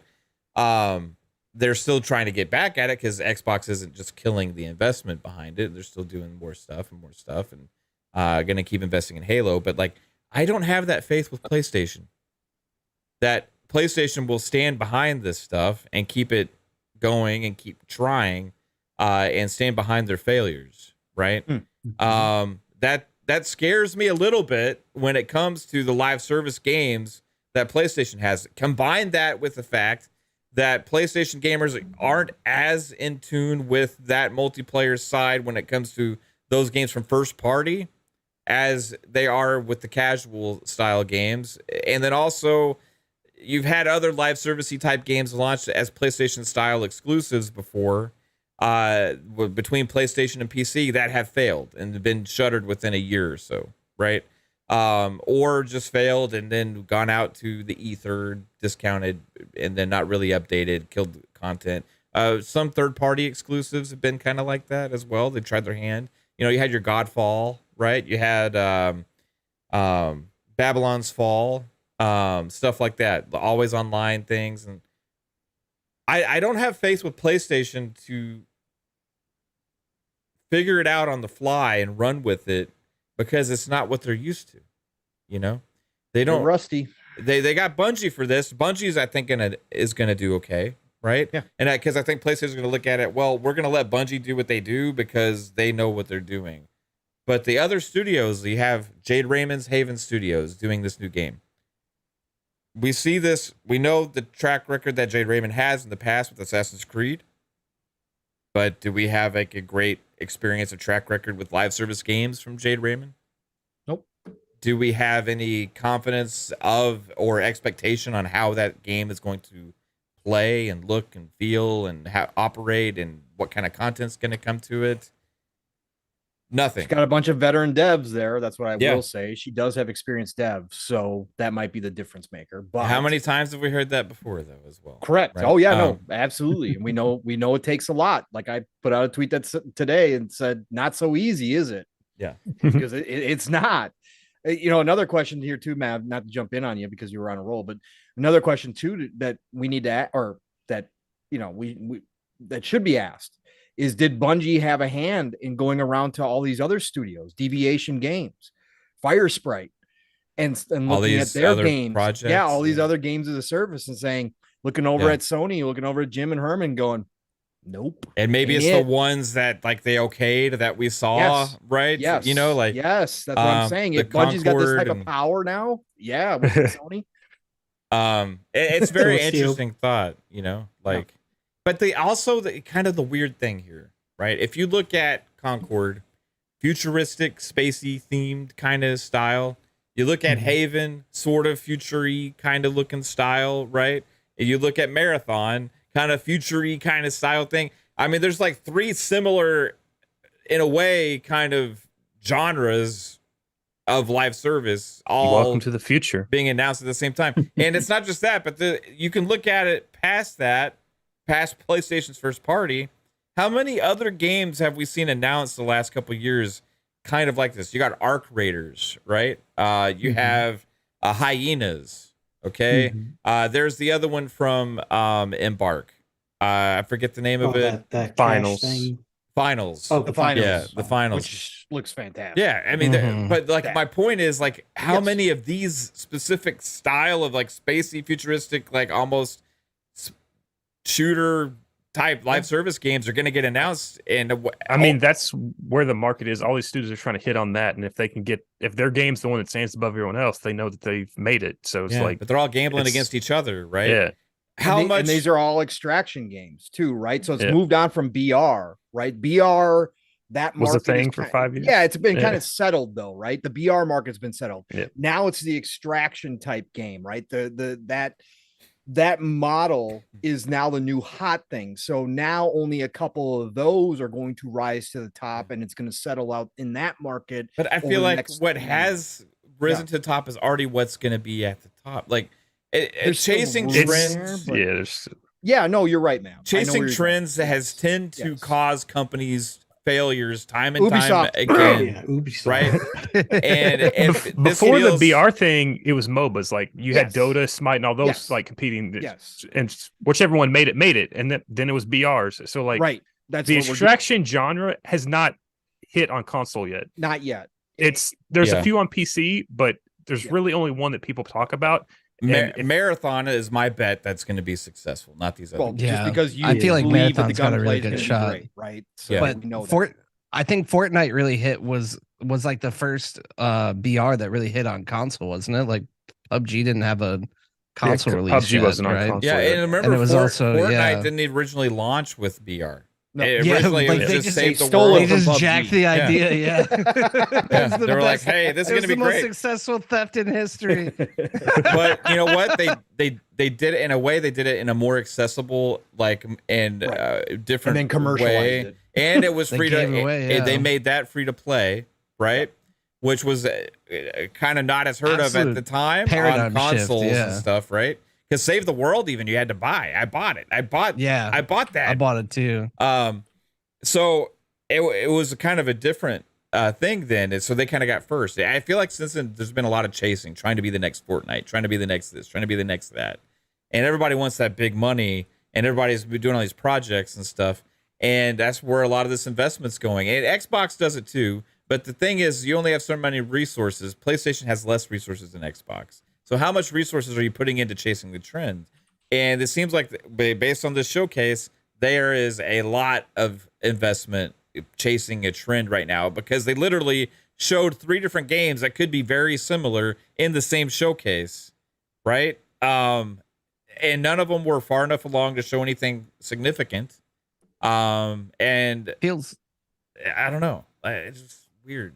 feels to me like a lot of the games that PlayStation was showing were like just copying homework, like we were talking about, though, like other Splatoon. What it is. Or Yeah. hey, can we have Splatoon? No, we got Splatoon at home, and then you got your Splatoon at home. Oh yeah, wait, it's. But yeah, We'll just shoot foam at each other instead of paint. That's or just let's like make it work. towers. That glider looks like they literally just jacked it straight from Zelda. Yeah, and again, that's another chasing something else. Like the games that are things that are most successful create the trend, Mm-hmm. right? Not chase the trend. And sometimes you have a successful chaser, but like those are rare. Those are way more rare than setting. You can have a business that like borrows and takes things from other things that are more successful, but I mean, it's just not a sustainable way to like be a market leader. It doesn't seem like, at least it doesn't feel that way. Cause I mean, eventually if you're just imitating everyone else and you're not innovating, then you're going to fall behind eventually. Like it just, historically, that's what happens. Shout out to Sanchez MTZ Gaming, gifted 5 memberships. Appreciate you. And congrats to anybody who got the memberships there. That's awesome, man. I see Pong, you're freaking out. What's going on, man? Did anybody pick up on this Metro article today? No. Go on. This is the first time I've seen it. It was posted 17 hours ago. I cannot believe this community did not pick. I mean, I know Metro is obviously garbage. Like they've written some garbage articles before, especially about Xbox. Oh yeah. Metro. I thought you were talking about the game for a second. No, Yeah, okay. no. This Metro article but I can't believe this community. Like I'm kind of ashamed right now. So the story by Michael Beckworth posted 17 hours ago. His title of the article: PS5 boss says showcase had best and most varied games as nose grows 10 inches. So Can you read that again? Yes. Like it was a riddle. yes.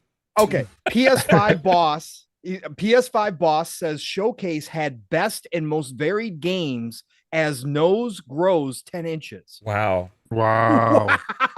So they just pretty much called them a liar. Liars, because they're talking about how many of those games were, CGI, and how many of those games are going to PC, how many of those games are going to Xbox. Like this article is straight up like no holds barred. Like interesting. He's one of his final paragraphs. Let's see his couple final paragraphs here. If anything, the showcase seemed to run contradictory to Sony's own business plans that it shared with investors, where it talked about better diversifying its portfolio and branching out into other major genres. Sony has been criticized for relying too much on cinematic story driven single player games, but the showcase suggests it swung too far the other way with nothing but online multiplayer shooters. So pretty harsh stuff. Yeah. That reads way different than Games Radar. It was nearly perfect. Yeah, nearly perfect. Right. Yeah. Crazy. Interesting. I just said maybe they left out the nose grows thing. Like maybe the editor just cut that part out. Maybe, but it's there when I clicked on it. So it makes a lot more sense if you say it that way. Yeah. PlayStation had an almost perfect showcase. Yeah. As nose grows 10 inches. As nose grows, like a fortune cookie. Interesting. Yeah, that's funny. Man. Sorry. Yeah. There's a lot to look at here, and live service I think is going to be a big future for PlayStation if they can stand behind it. I just don't have faith with that, Right. But imagine this: put ourselves in this situation and in this perspective. Okay, we're sitting there watching this showcase. A lot of us are older PlayStation fans and had been playing PlayStation since the PS1 days, right? Some of us since they were born. Yeah. Like Jasper's his mom was playing PlayStation when he was in the womb. Okay. And we're sitting there, we're have these memories and stuff we love. And imagine one of those live service games, instead of being a copycat of another, like a futuristic spacey looking thing, imagine they show SOCOM on the screen, right? And they have the developer and they have a trailer showing SOCOM, and SOCOM's coming back, right? That moment would have exploded. Oh yeah. Mm-hmm. Like how can they miss such a easy fucking opportunity like that? Instead, they're doing all the samey genre live service games. Like, you could do SOCOM and have the Escape from Tarkov shit in it, too. Like, it seems obvious to me, Yeah. But from the outside, it is. From the outside, and we're looking at this, like, these feels like games. Like, besides, you can chalk up, Bungie isn't included in this because they define this genre, right? But Bungie started this with Halo originally with this futuristic space shooter. Then they did Bungie, which was the first huge live service shooter game, right? And then, like, if they do another one, they've earned that. Like, that's them. That's why we have faith in them, right? Yep. But, like, for everybody else to copycat this stuff and try and be that and try and do this and that because we're trying to look this way, be cool and edgy and have futuristic stuff, like, how can so many executives and people out there not understand the gaming community enough to bypass such an easy fucking slam dunk home run like that would be? I just can't comprehend this. And this goes more than just, it happens all the time. Like, there's so many like easy opportunities you would think these companies have, but like, give one of them SOCOM and say fucking go to town and make us a badass shooter. And we'll live service the hell out of it, but like, that one's going to have a chance to be successful. How many people would dive into that day one just because SOCOM is back? I would. Yeah. Depending on how they do it, I would in a heartbeat. Yeah. Question. Diehards would, shooter fans would.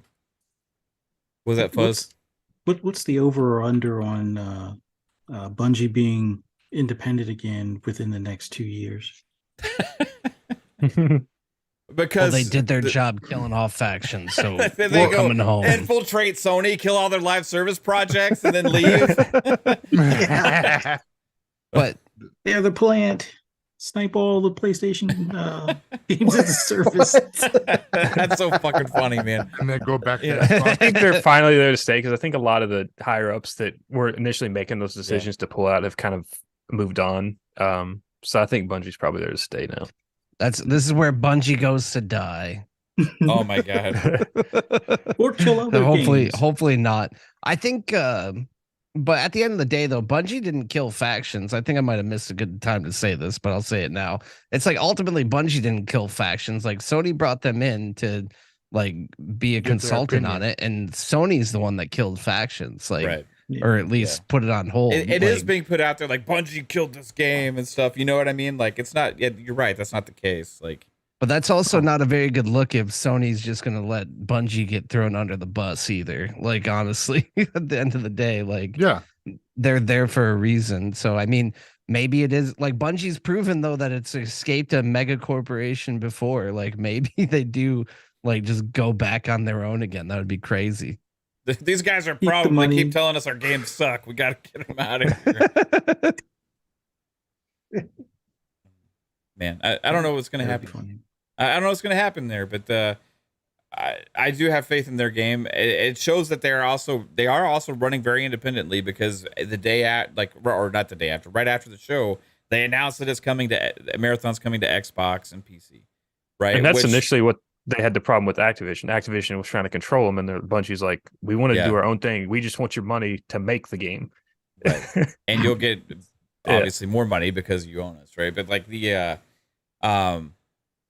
it's kind of different seeing a PlayStation studio or owned company come out right after and announce their game is coming to Xbox. Have the ability to even do that, because third parties don't even have the ability to do that when they do like a show, when a game is shown at their showcases. You know what I mean? If a game is shown at their showcase, it's usually like hush for a couple days, and then later we find out it's coming to Xbox, right?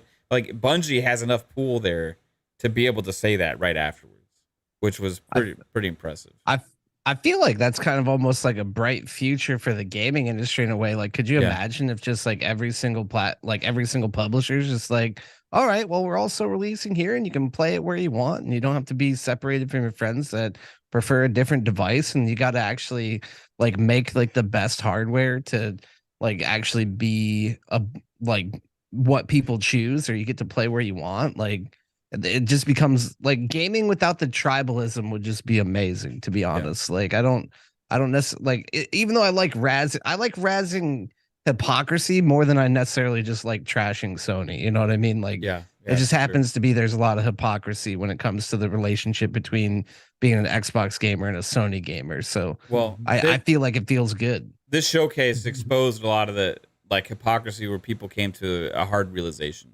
I feel like it was perfect. That's a big moment for a lot of people to actually look at everything that shows like us and other people have been saying for a while, and look at it, you know, and for what it is now, and actually come to realization that, hey, PlayStation is actually doing these things. They're not just gonna always release Last of Us and Uncharted's and God of Wars and Spider-Man, you know, like they see the problem that they have is capped off. There's a cap at what they can achieve with their model right now, and they are starting to try and branch out. And right now, maybe it's causing them some setbacks with production and pipeline, because it's a transformative change for them with the types of games that they're making. No longer just copycat sequels of these games. We're getting other things too. But guess what? That's why you only have one major first-party game coming out this year, right? And next year, we have no fucking clue. Like, if you look at the future right now between what we know between Xbox and PlayStation of what's coming out, it's insanely like in Xbox's favor. Well, I only get my news from Games Radar, so Xbox just has to start. But if you think about whatever the narrative was, just like last week, between a lot of people that just didn't see this, right? It was all Xbox still has no games and PlayStation has everything coming. It's insane. I put out a tweet a few weeks back that said PlayStation has a first-party games problem this year because they only have the one major game. Mm-hmm. The amount of trying to make excuses because of third-party money having, oh, it's okay because we're filling up the pipeline with this, pipeline with that. Oh, they're going to announce more games coming this year at the PlayStation Showcase. oh, there's going to be so many games announced for next year and stuff, and you just wait. All these people, what the fuck, where is it? Well, where is it? I'm waiting still. How bad will it look though, too, if Microsoft shows off a bunch of games, like even if it's maybe even on like 10 or 20 or so, and they're just like, oh, these are all coming to Game Pass, so you don't have to buy them. Like compared to like that showcase where it's like on PlayStation, you have to buy all those games. So it's like even just that is like a feather in the cap. It's a big win for Xbox because they're gonna have more games. They're gonna have the live service stuff. They're gonna have the updates on those. They're gonna have new live service games. They're gonna have new big games that aren't live service games. They're going to have the third-party deals. They're going to have the Game Pass Day 1 deals with big third-party games. They're going to have marketing rights on some other big third-party games. They're going to have the indie games that are going there Day 1 in Game Pass as well. They're going to have your AA games that are going there Game Pass Day 1 as well. And the show is going to be almost everything's coming to Game Pass. And you got, for all the first-party stuff, you also got guarantee of Game Pass Day 1. Plus, that's also cross-buy, cross-progression, cross-save. All that stuff between the ecosystem. You can play it wherever the fuck you want to on the cloud as well. Like all these things that add that value, and it makes the games hit harder because that value is more than I got to pay $70 for this. And then if I want to play it on PC next year, maybe I got to buy it again then, so there's no, and also my save won't move over as well. So maybe I don't even do that. Marathon's one exception to that right now, but that's because they're running independently, not really being controlled, so. Well, first of all, bars, I feel like I should spit a beat for you, but second of all, if Bungie is successful in this, like with the cross progression and cross play and cross save, like hopefully like it gives PlayStation a wake up call that these are good things to allow gamers to play where they want to, Yeah, for sure. Phantom Blade Zero. This is a game. I said this, guys. I said we need to wait and see what's going to happen with this game because it could be a little bit too soon to be super amped about this, right? Phantom Blade Zero looked amazing. It was as a fucking awesome moment at the showcase. Gameplay, all this stuff was awesome. And you see who's making it, and you're like, who are they? Let's find out more information, right? There was questions. Everybody was claiming this was an exclusive after the show. Yeah, this one's exclusive. They didn't say it's coming to Xbox. This is exclusive. This is another win for PlayStation. We were talking about it last night or the night before. I don't remember. It's there's questions. We don't know. We don't know this. Well, according to the Discord today, from the devs of Phantom Blade Zero, there is no signed, paid for exclusivity or anything on that game. Because there's no real game yet. Exactly. And the only thing they've guaranteed to do is make a game and put it on PlayStation is what they're hoping to do. They created probably this vertical slice. They've only started on this about a year ago, right? They've only released mobile games before. So this game that looks awesome, another maybe I called it like a Black Myth Wukong. You show a sample of something that looks amazing, and then hopefully you get the funding and the teams behind it. So they mobile game ad PlayStation, you see all those fancy mobile game ads that you see it, and it's that's not even what the fucking game is. They just sold that to PlayStation. It was put in the show. But PlayStation has had somehow abandoned showed up at their show before. It's just gonna be a farming simulator, right? Yeah. So somehow if Abandoned could get to their show, anything can, right? That game wasn't even real. So there's sometimes these games show up. Now I'm not saying that this game's fake. This is a real developer that has released mobile games, right? They actually exist. What I'm saying is they've never made anything of this magnitude and scale, right? And very early on in development, if they actually meet what they put out there in that vertical slice gameplay demo, amazing. The game could be great. We got to feel the gameplay too and all that kind of stuff. But there's still questions on if it's going to be an exclusive as well. So everybody's celebrating that as an exclusive. If PlayStation doesn't scream it from the rooftops, I have a feeling it probably will, just because they probably won't develop it for Xbox. Exactly. Just because they don't have the funding or time. But maybe they will, at some point, or maybe if there's enough hype about the game, they end up, doing a deal with Xbox to bring the game there as well.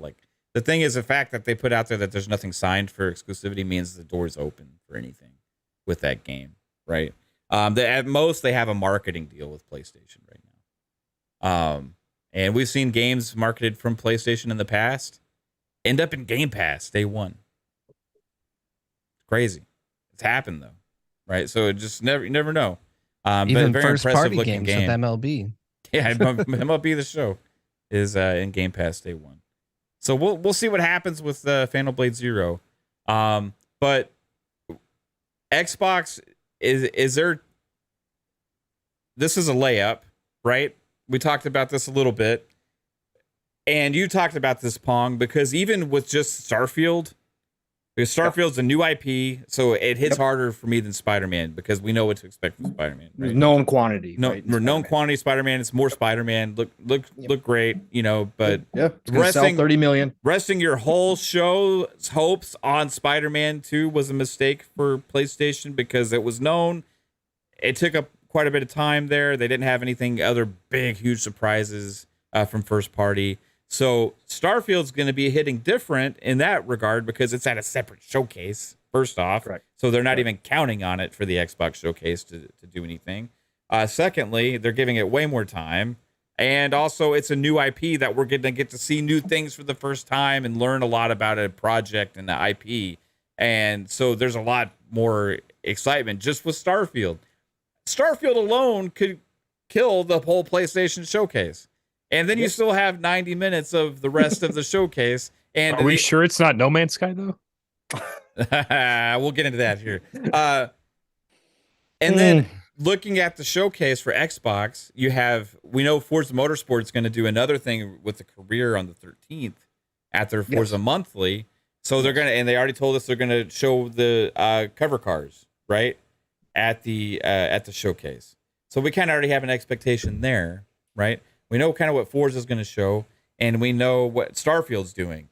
Those are the only two known quantities for this year for Xbox.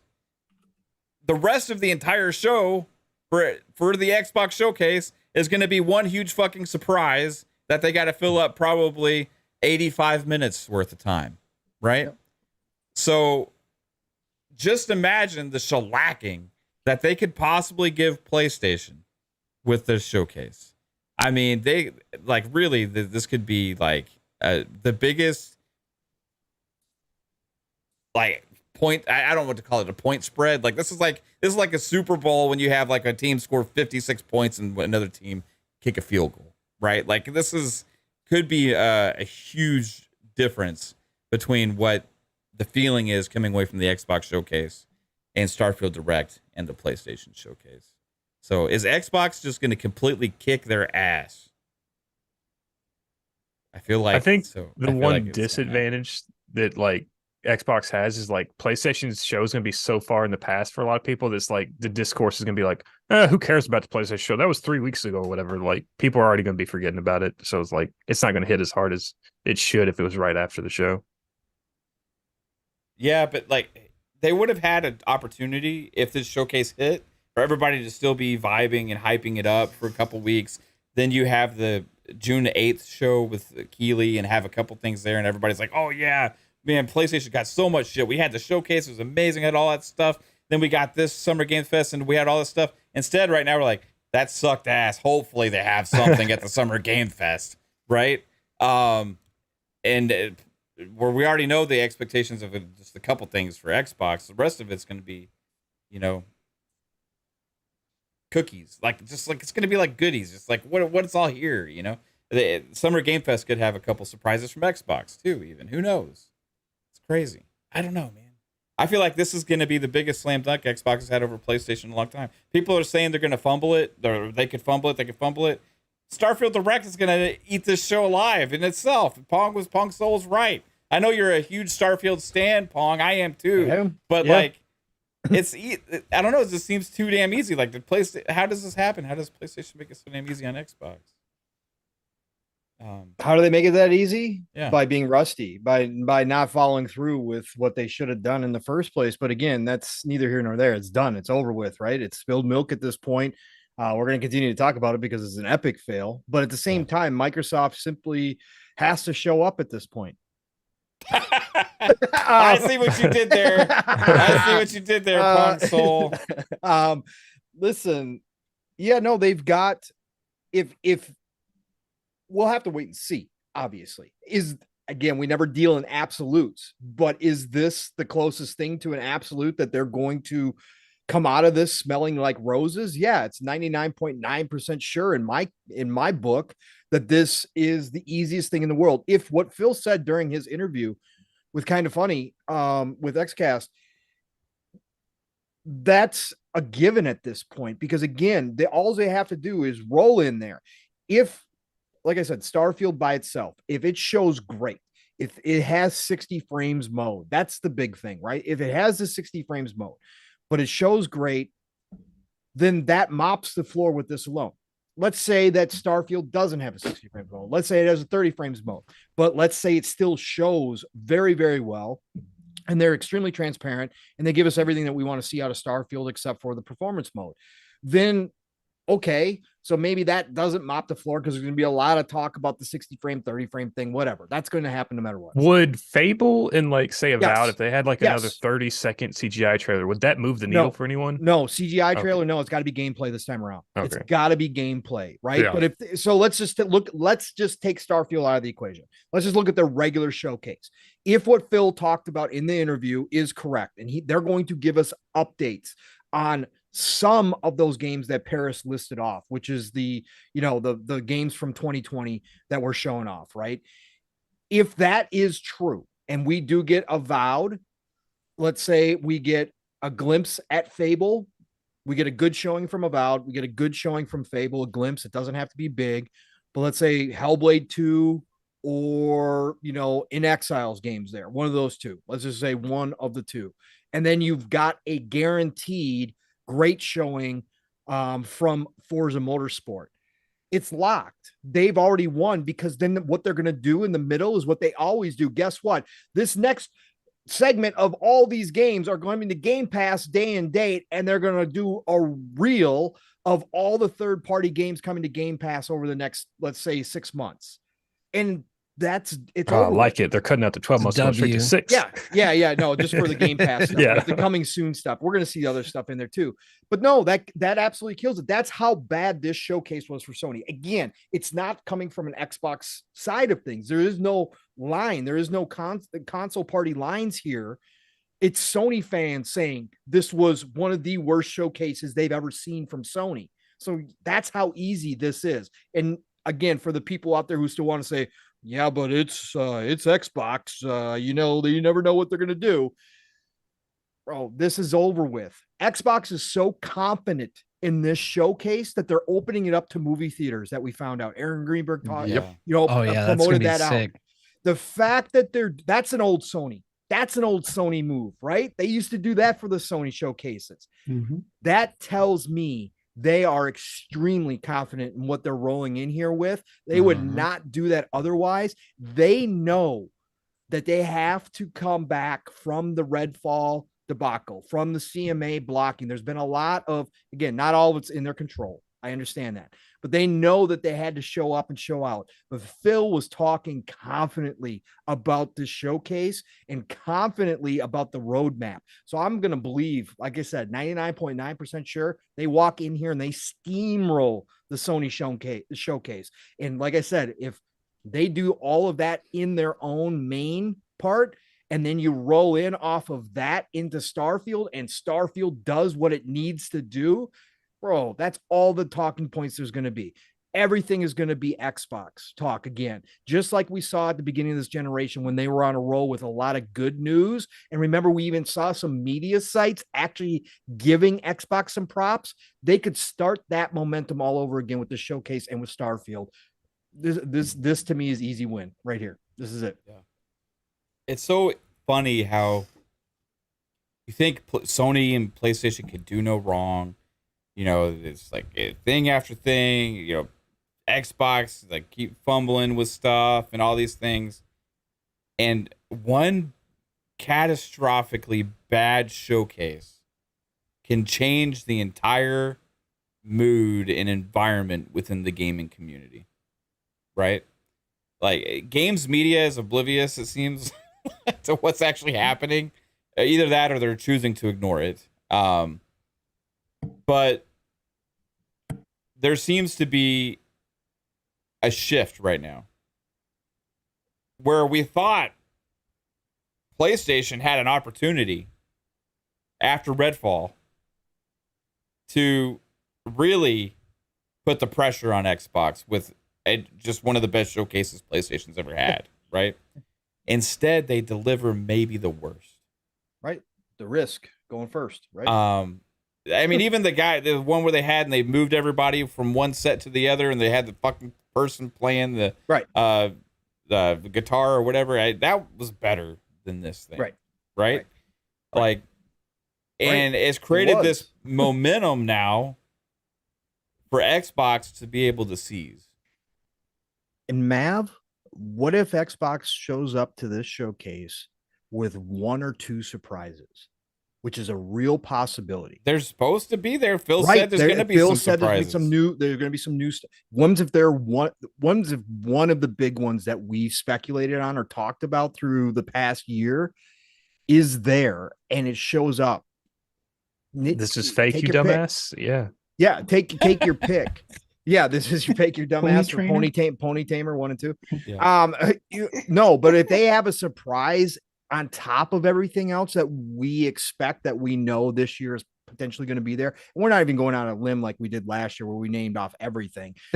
We just know that this is the point, Mav, and Phil confirmed it. They are now at the point where they're ready to start showing some of this that we know they've been working on, over 40 plus titles in development, and they show up with a surprise or two. It's over with, man. It's over. Like, what would be an example of surprise that you would think? Indiana Jones gameplay.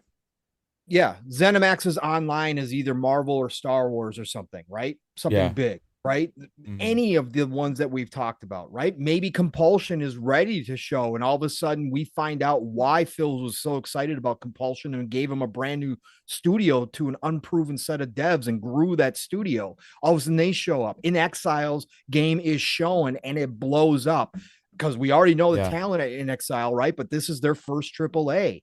Right? RPG, another big game. Can you imagine? Again, we talked about this years ago through these acquisitions that Xbox had become the home of Western RPGs. Now you got studios that didn't typically do that style of RPG showing up with their first game after expanding out, and all of a sudden, bam, it boggles people's minds. As we've heard some of Xbox's higher ups say that every time they see it, Matt Booty, every time he sees it, it's jaw dropping. Wonders if that's reality. Yeah. Now you're talking about massive RPG. I just thought of something. So, like, PlayStation, you've already got Avowed, you've already got Starfield. Bro, there's no limit to what could show up here. Yeah. PlayStation is known for like the third-person action games. What if they just show Indiana Jones as like fucking Uncharted? It's like all the players should be like, that's fucking Uncharted, bro. It's the Indiana Jones game that everybody's always wanted, right? Yeah. Right. It's big and it's expansive and it's got this great narrative like Uncharted. Dude, that will crush. It will crush everything. Yeah. You're right. And PlayStation had nothing like that at their show. Right. They didn't. Nothing. Again, Spider-Man 2 was a known quantity. It's going to be gigantic. It's going to be up for Game of the Year awards no matter what happens. Spider-Man 2 is undeniably one of the, if not the most popular Marvel RPG going right now. Sony's got that in the bag. It's a given. They had that automatic W for this fall as their only first-party AAA game this year. That's why they rested on their laurels. But again, it was a known quantity. Xbox has been the question mark the entire time. And it's not just one question mark. It's multiple question marks because we've waited so long. Just wait until next year has become a meme. That's what, when they finally open it up, if the quality is there and the quantity is there, again, it starts the new Xbox. That's what we always talked about, Mav. That Starfield could be the start of a new Xbox era. And again, if Phil was talking real, that he sees the roadmap, one big first-party game every quarter from here on out for the foreseeable future, sky's the freaking limit. Not everyone has to hit, but if they've got enough that hit in there, everything all the problems of the past start to disappear or disappear completely. It's over with. This is the start. It's what we always believed in. That's why we were never doomer and gloomers, because we believed in the vision. And again, these devs have been working. It's not like they're sitting around painting their nails and answering phone picking calls. their asses up. Right. It's not what they're doing. They've been working. So they're I going guess to we show. got to release the game eventually. I better get back to work. Let's get this here. Stickman game out real quick. I think this could be really interesting though too, because I kind of feel like Sony's kind of pulled the goalie a little bit on this one, because really when it comes down to it, like we said earlier, that the gamers that are, like Pong said earlier, the gamers that are really being advertised to aren't the hardcore gamers. It's everyone else. It's the casual. They're the ones that like. It's what the consumer, the consumer, like snakes and sparklers are not gonna like be like that's. I don't know. We won't try and make that analogy work, but basically, just the fact is, this could be a time that if all Sony has is like, hey, do you want some more Spider-Man and also some not Zelda? And Microsoft just has all of this value coming at you for the price of $15 a month through Game Pass, or by purchasing a Series S or a Series X. Like that could be the thing where it makes consumers start to think like, hey, do I want to buy into PlayStation, where the only thing I'm gonna be playing for the next like year is going to be Spider-Man, or do I want to buy an Xbox and take the adventure of Starfield and Avowed and whatever else they show? Because it definitely seems like the showcase for Xbox is about to be in a lot stronger position.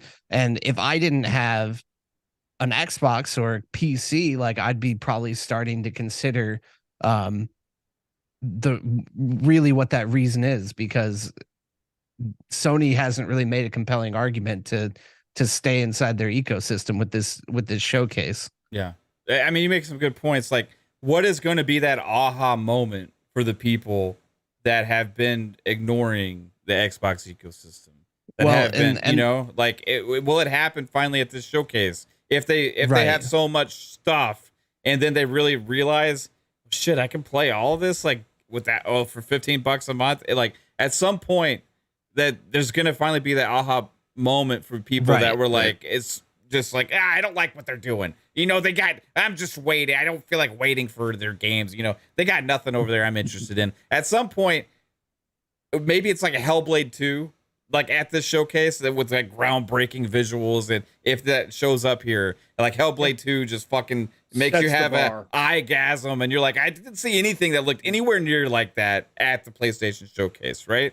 I can only play that in Xbox's ecosystem. What a fuck? How am I going to get it? Well, okay, I guess all I got to do is subscribe to Game Pass, right? Like at some point, there's going to be an aha moment. You combine these things together and it adds even more. With Starfield, Hellblade 2, Avowed, you know, all of these things. Once they show multiple of those at the same show and have multiple gameplay moments, the value proposition that has been undeniable for us that have believed in the future for Xbox will become too hard to ignore for the masses that have been shitting on Xbox without any kind of reasonable thought about what's actually happening in the industry. It'll finally happen. They'll be like, I've been a fucking moron.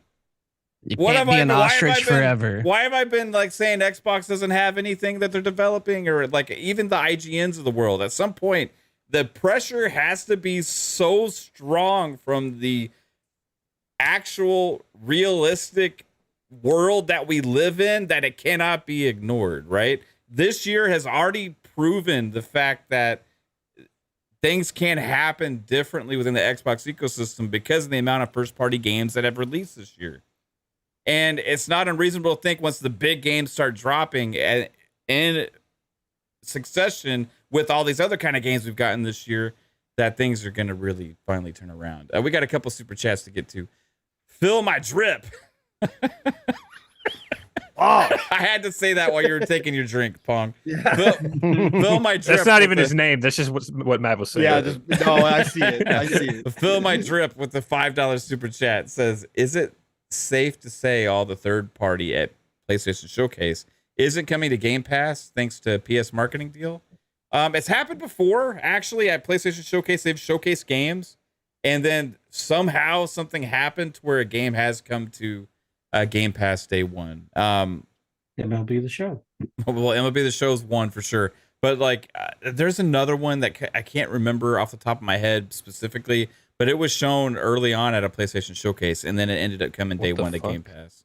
Why is there fucking I feel like bear with a knife? I feel like Bob's camera is like set to like zoom in on his face and walk around, you know, like wherever he is, and it got confused because Bob stepped away, so it focused on the bear. It looks, oh, this is Bob. And he does so many costume changes. The computer's like, oh, this is Bob in a new costume. Appreciate the $5. Shri with the $5 super chat. As a fan of exploration games, I hope they reveal Indiana Jones or at least Perfect Dark. What are the chances realistically? Well, Indiana Jones, I think there's been a lot of speculation about that. I feel like there's a good chance. I mean, the movie is not what everybody hoped it would be. This was something that was announced shortly after the Bethesda ZeniMax acquisition on a Twitter post. I feel like if we did get something, it wouldn't be stuff that's far along. I feel like if we saw it, it would be some kind of trailer that kind of gives us a little bit of a CGI like title. Insight of to kind of maybe an action sequence with Indy or something like that, you know. Something badass and exciting because it's Indiana Jones, right? But I don't know. But in Perfect Dark, shadow drop for when the movie comes out. you say the words Perfect Dark. I am crossing my fucking fingers that we see Perfect Dark at the showcase. There's about 6 games or so you can put in that category. You can put Perfect Dark there, Fable, Avowed, Everwild, State of Decay 3, Contraband. Is there any more that I'm forgetting? That are the big ones that have been announced so far. Outer Worlds 2. Outer Worlds 2. State of Decay 3. Yeah, I said State of Decay 3.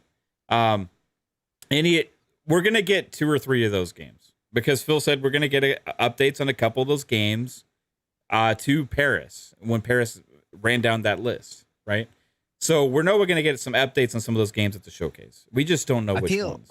I feel like it's possible that like Outer Worlds and Fable might get kicked down the road a little bit just because they're pretty similar to like Starfield and Avowed though. Because we definitely, I think Starfield, Avowed, what's it called, Hellblade, and like those are definites because those are ones that Phil mentioned. So it seems like to me that would be what would happen is that the can gets kicked down the road on those. But yeah, I would love to see some more Fable though for sure.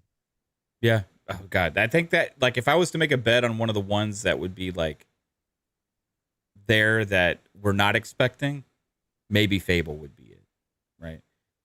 See, I have Fable placed higher than most of them. I would feel like I think Avowed and Fable are like almost the two. I would put Avowed higher up as a chance. Yeah, high Avowed is higher, but like I think Fable's like pretty close on that list. I put Fable and Perfect Dark close together on that list. Which one do you guys think is like the most hype though? Between Fable and Perfect Dark? Or Fable. Just in general, but yeah, I think Fable's probably one of the ones I'm most excited for. Yeah. Fable. Yeah. I think I'm still holding on to Halo Battle Royale. I feel like that could completely change the game too. You think so? Or you think people would be like, I'm sick of seeing Halo because Halo kind of, you know. I feel like it would be exciting because I kind of feel like Infinite, as far as like the multiplayer, like they're never gonna reach the capacity of like they're like Halo's doing all right now, but because I still think they have like 1 million or more on Steam, but it's not doing as well as it possibly could have just because of the release. But I do feel that Halo Battle Royale, like just from playing like the Forge version that like a community member made in Forge, like season 4 supposed to come out soon. So if I think is it already out? I haven't been keeping up with it. I haven't either, but I know like I saw some season 4 shit like last week. So if that comes out after the show, like I would assume they'd show season 4 trailer. If they do announce like a Halo Battle Royale, they got to show like a match. Like clipped up pieces of an actual match happened. Like you got to show the drop in, you know, and then like the circle and like, you know. I'm holding on to it though because it doesn't necessarily. I feel like if they do make one, they have to make it its own thing. Like they can't copy Warzone or anything else. Like they need to make it its own thing. But just playing a community Forge map version of a battle royale in Halo Infinite, was some of the most fun that I've had playing Halo in general. Like it worked. It felt right. And I do feel like it was a big miss for 343 to not give it a shot, just because like I've only played it like 10 times, but I had so much fun each time. The only limitation was that we basically used up that, like, we played on that map so much, it was just like, okay, let's move on to something else because it's still fun. But to see like a full scale version of that, I feel like it still could be a game changer in my opinion. Maybe I'm just a relic from a like past time and I'm still holding on to Halo, but I think Halo Battle Royale has a lot of potential, especially primarily is just getting it in the hands of content creators. Like if you can make big gamers like Tim the Tap Man and Dr. Disrespect want to play your game, then that means all of the people who are going to be playing Call of Duty, which is also a market Microsoft is attempting to capture as well, like all of those people are going to play Halo if those content creators are playing Halo. So that's really the key right now if you want to capture. You mean if I play it, it's not going to do anything for it? I mean, give it a couple years, Matt, and like whatever you're playing, like all of us 30 somethings are gonna be all over that shit. Yeah, I'm fucking 40 now, so that's over. I'm a fan. I'm 33. I'm a fan. And with that, if the Unreal Engine 5 is true, the rumors are true, there'll be a lot of curiosity around that. People will want to play it to see how it feels, right? Because for sure. Question. Halo Battle Royale just alone is going to get people. Yes, absolutely. And then the Unreal 5, it could look. Watch him be like, no, it's Unreal 4. It's open world. It's gonna be broken ass.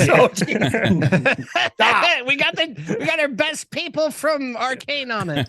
Yeah, we put Unreal 4.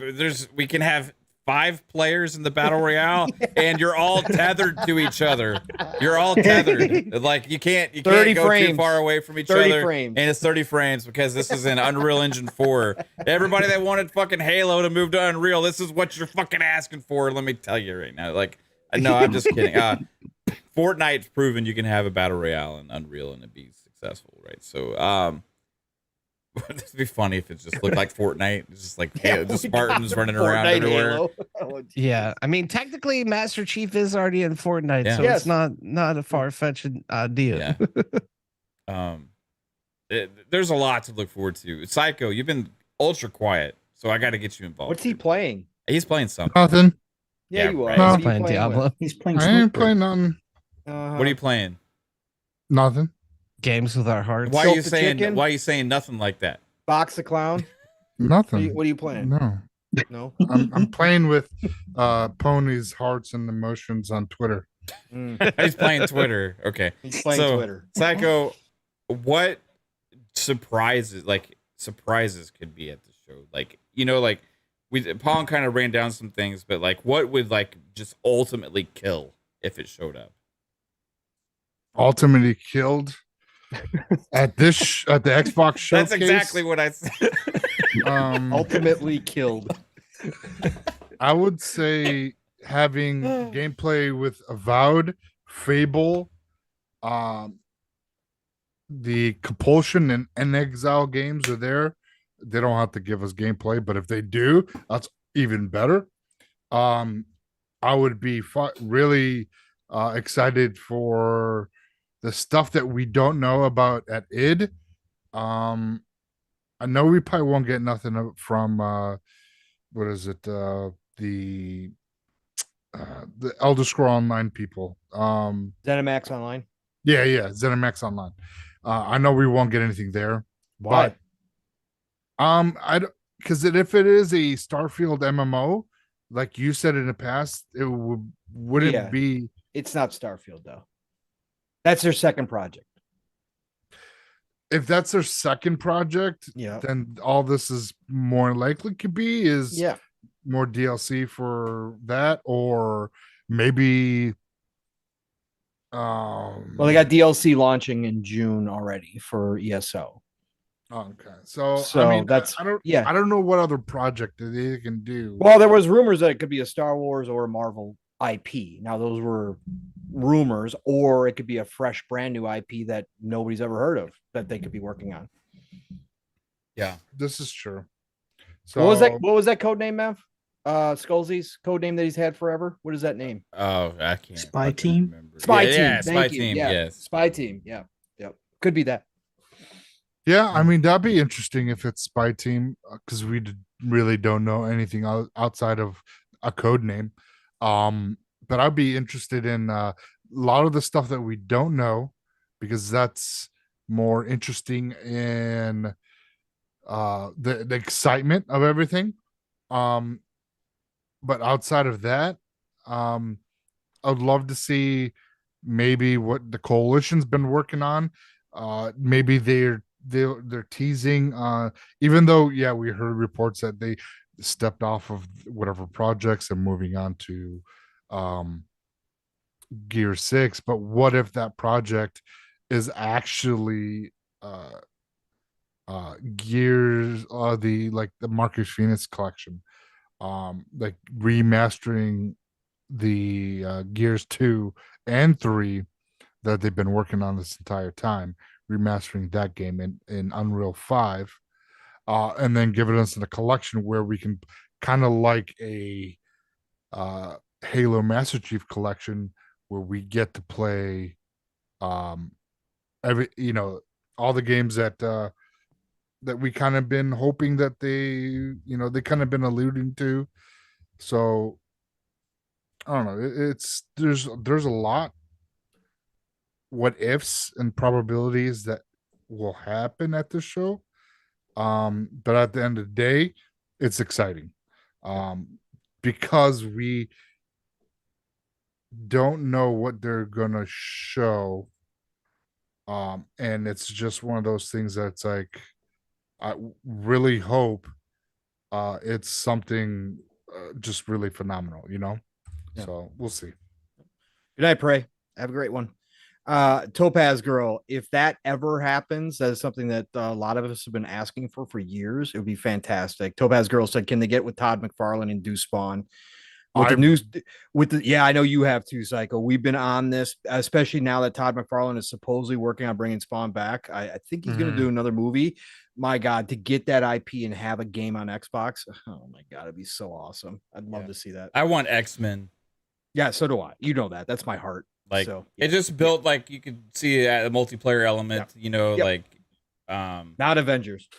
Or how about somehow you get like a Marvel Ultimate Alliance, the IP for that, and you do Marvel Ultimate Alliance 4. Why don't people just? I mean, again, we just saw Sony copy Splatoon. Why can't somebody make a Marvel Ultimate Alliance but not call it Marvel Ultimate Alliance? I don't get that. Marvel Ultimate Group Team Up. That sounds like your mobile game. Marvel Steel Team Guy, Marvel Arachnid Teams Boy, just for Microsoft. Marvel Teams. Let's Marvel go. Teams. Yeah. Shout out to Riskit for the biscuit in the chat. He's hanging out. He says, think they'll show Gears TV show. They better not have any TV or movies here. I don't think it's not ready at all at the moment to show anything along that line. You could do that at a dev direct too, right, Psycho? Yeah, you could do that because they got the season 2 of Halo.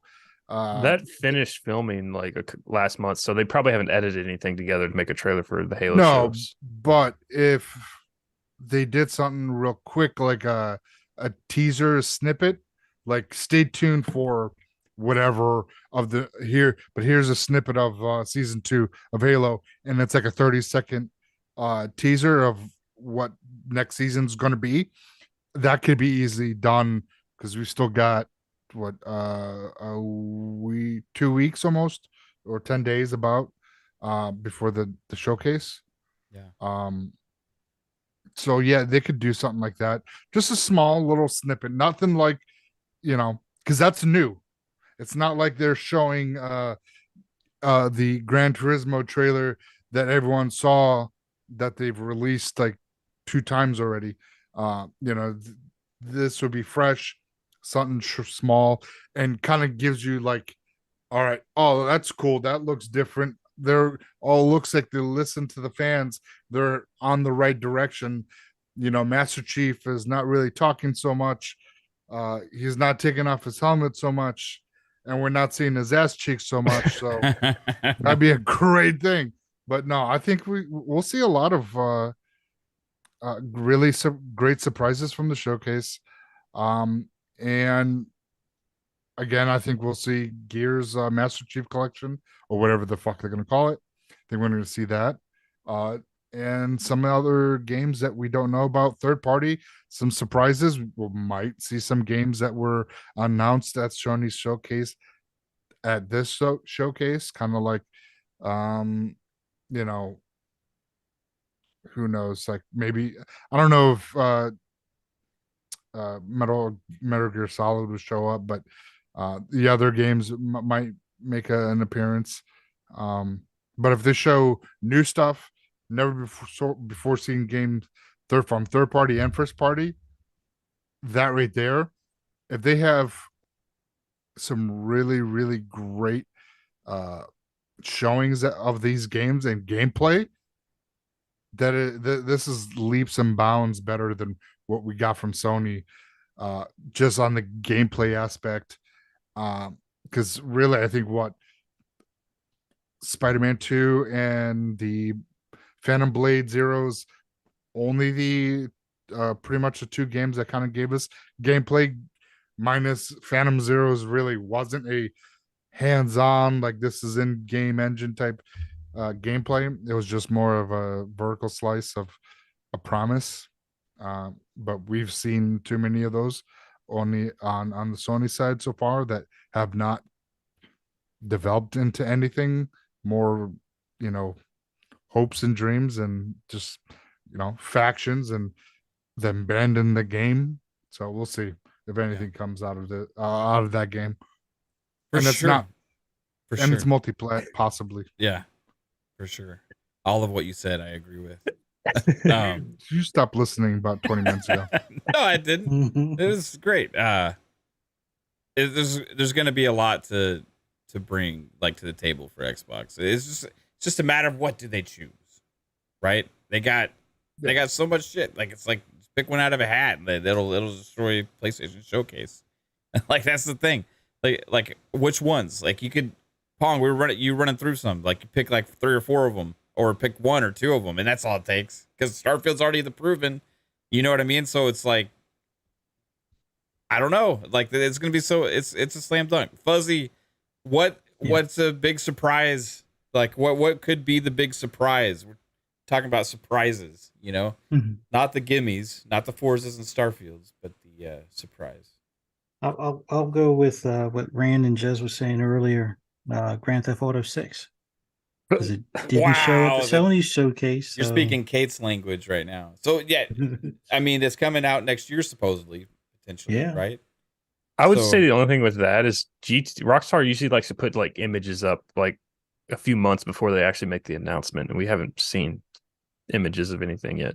They like to tease it. That leak was a little bit of a different viral marketing. So yeah, if that happened, that would be insane.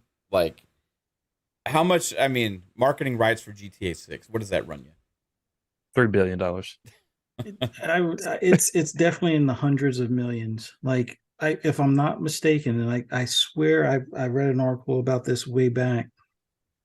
Grand Theft Auto 4 was $94 million for Sony, and originally it was supposed to be exclusive, and I think Microsoft made a counter offer, so that's part of why they got the DLC, but they also got the game. So I guess Sony lost exclusivity. So Take-Two basically took money from both, but it was in the 90+ million range, and that was back in 2010. Wow.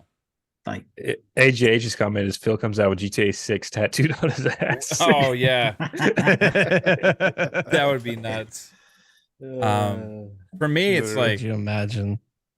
Just it's not going to take a crazy thing, but one brand new game announcement we didn't see coming would do it, just alone there. And if there's going to be a couple surprises. So if I was to look at the studios, I feel like Compulsion's game is going to be a surprise, and I feel like it's going to be a bigger thing than anybody really anticipated.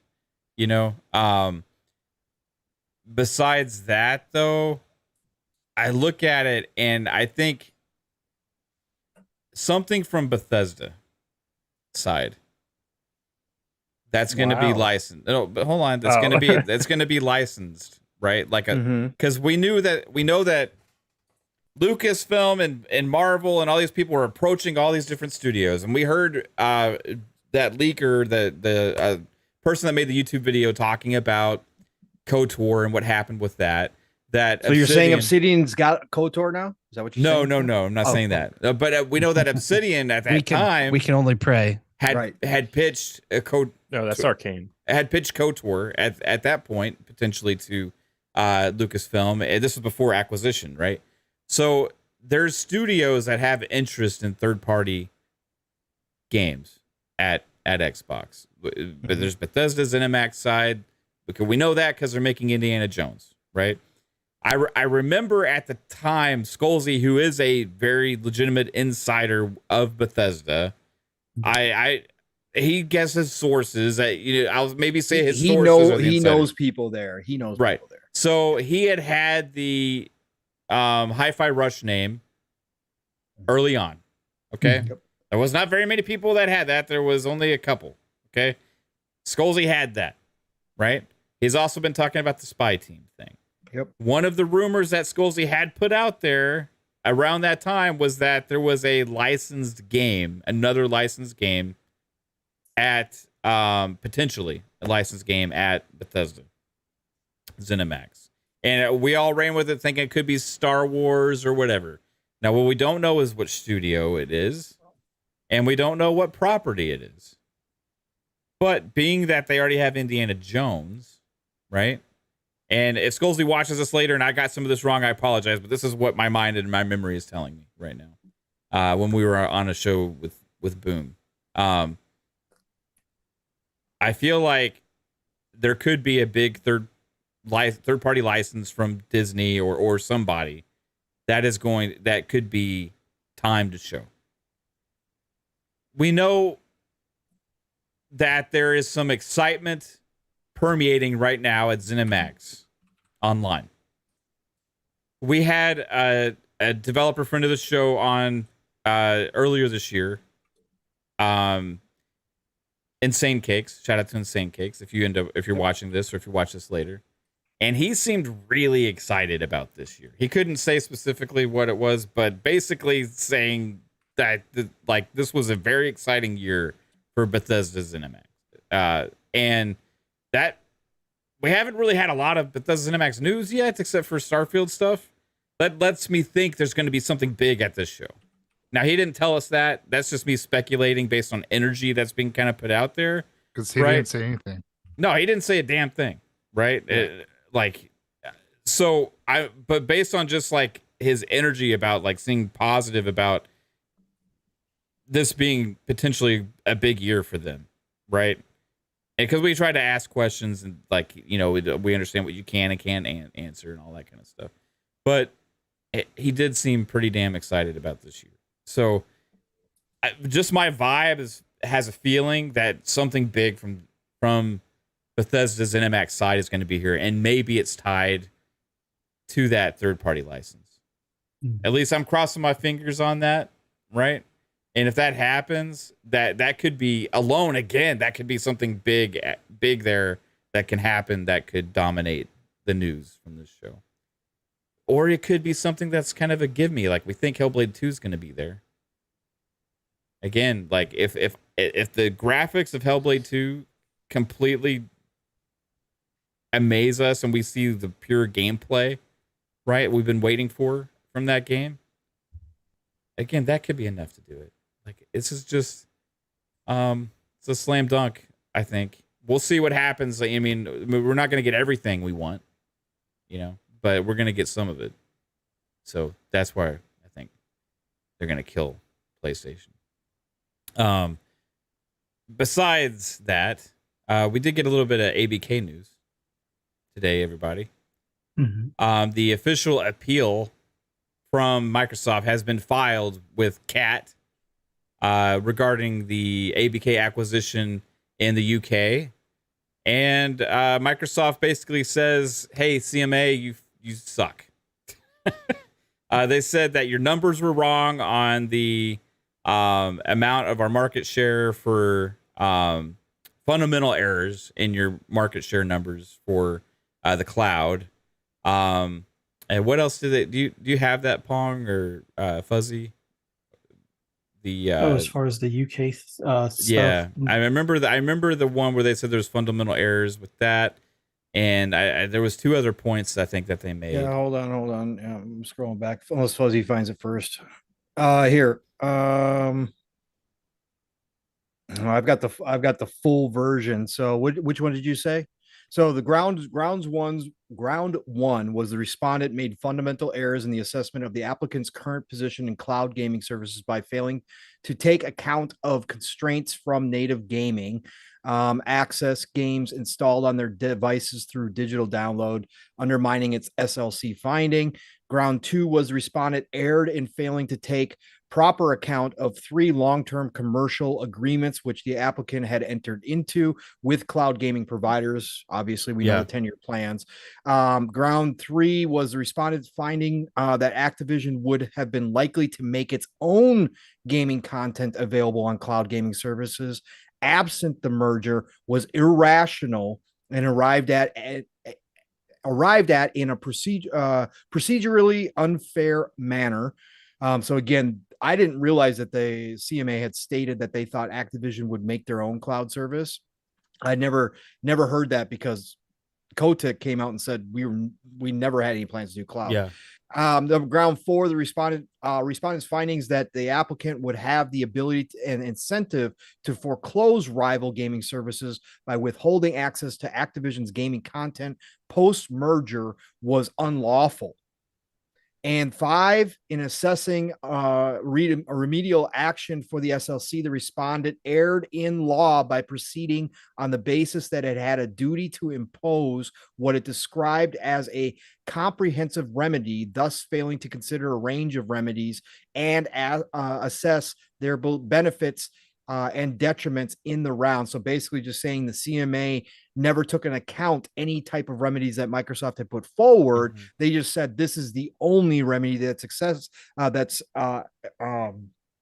acceptable is blocking the merger. And they said that by law, that is not okay. Unlawfully failed to take an account of interests of committee, erred in rejecting the Microsoft's cloud remedy, which rejection was in all circumstances disproportionate, and D, acted in breach of the respondent's common law duty of fairness and the CMA's own remedies of guidance. This is about as strong as you can get, Mav. Again, a lot of legal stuff because I'm reading directly from the legal doc. But again, when you see the final, and I'll go to the summary real quick. When they did the appeal, and they say that number 1, they are asking for the cat to quashing, it's called, but basically to squash the decision in its entirety. Yeah.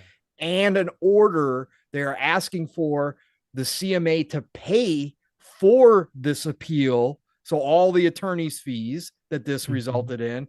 And also, number 3, asked the cat to give us anything else that you deem fit.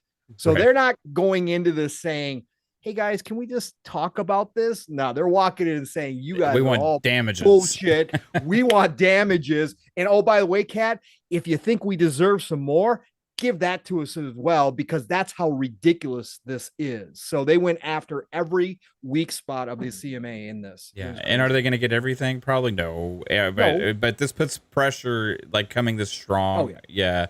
And it shows you that they think they have a very strong case. Yep. They're not trying to play nice right now. Not with a CMA anymore. They're going after them directly. They smell blood. They smell blood right now.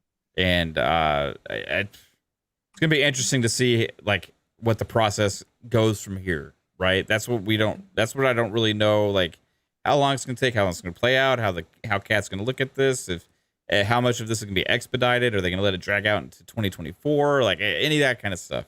But the ball is now rolling, right?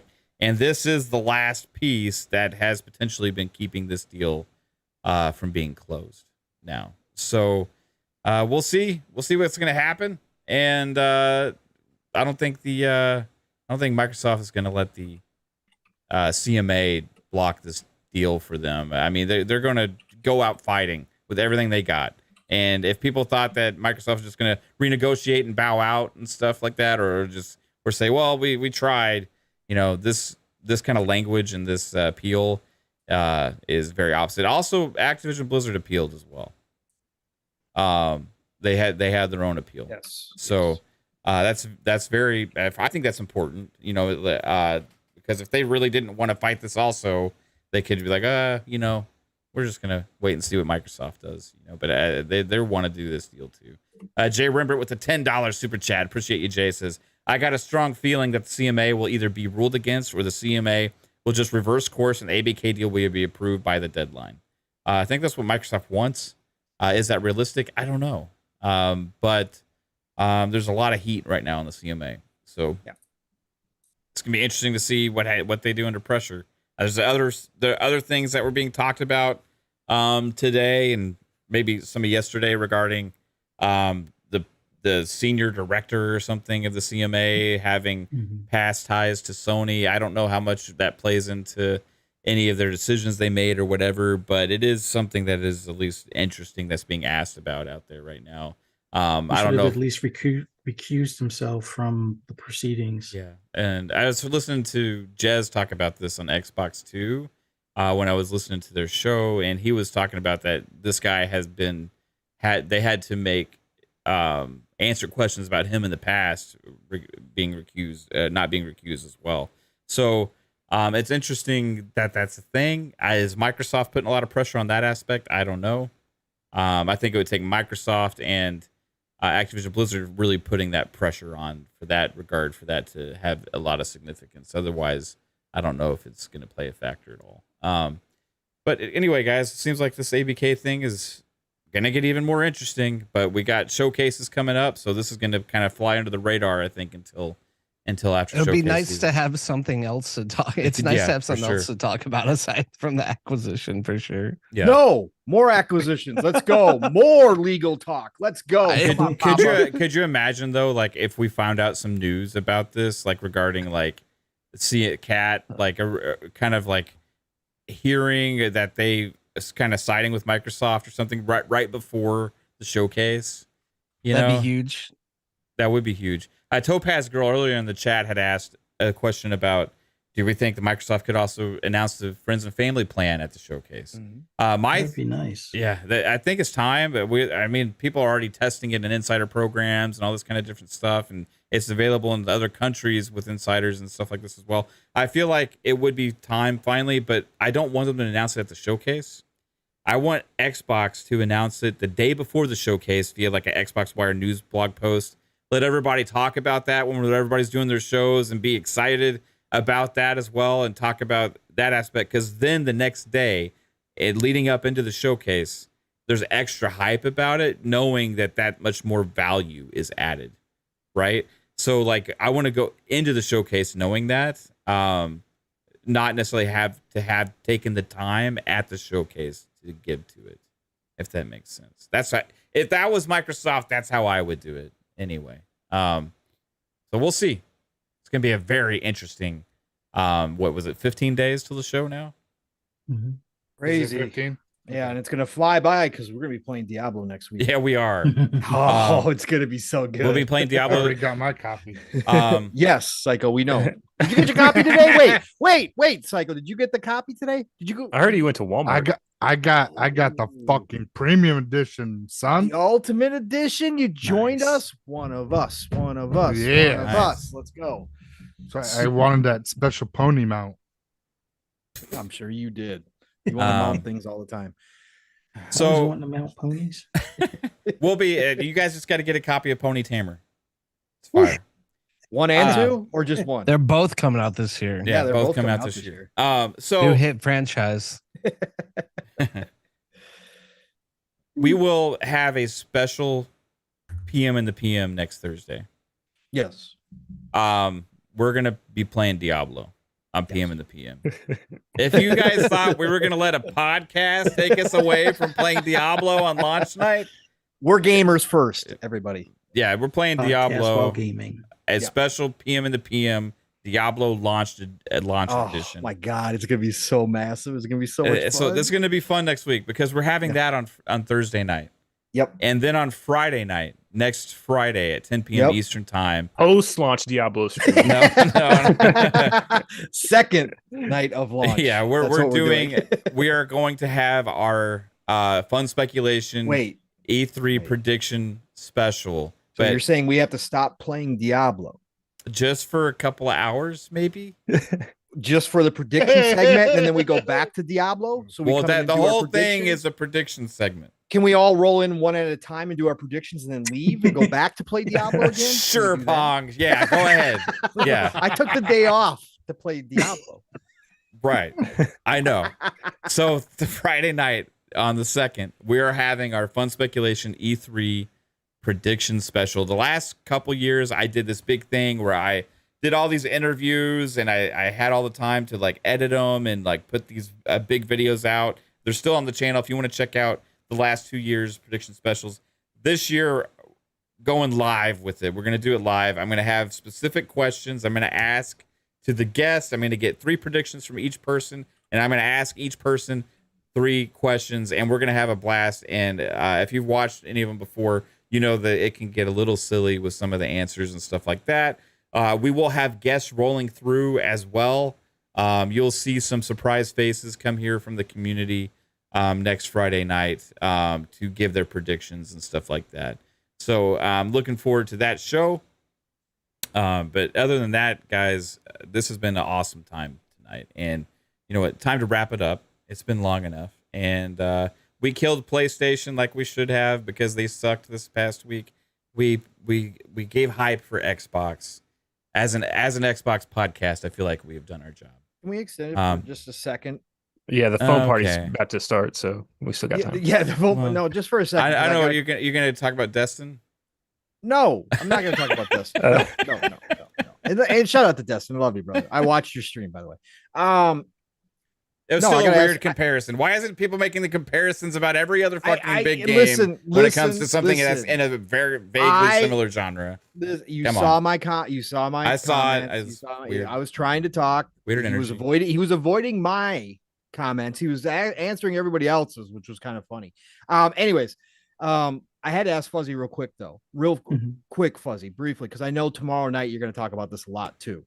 But the Forza Motorsport cover release with the 2 newer cars on it. Yes. I know that's been a big thing for you.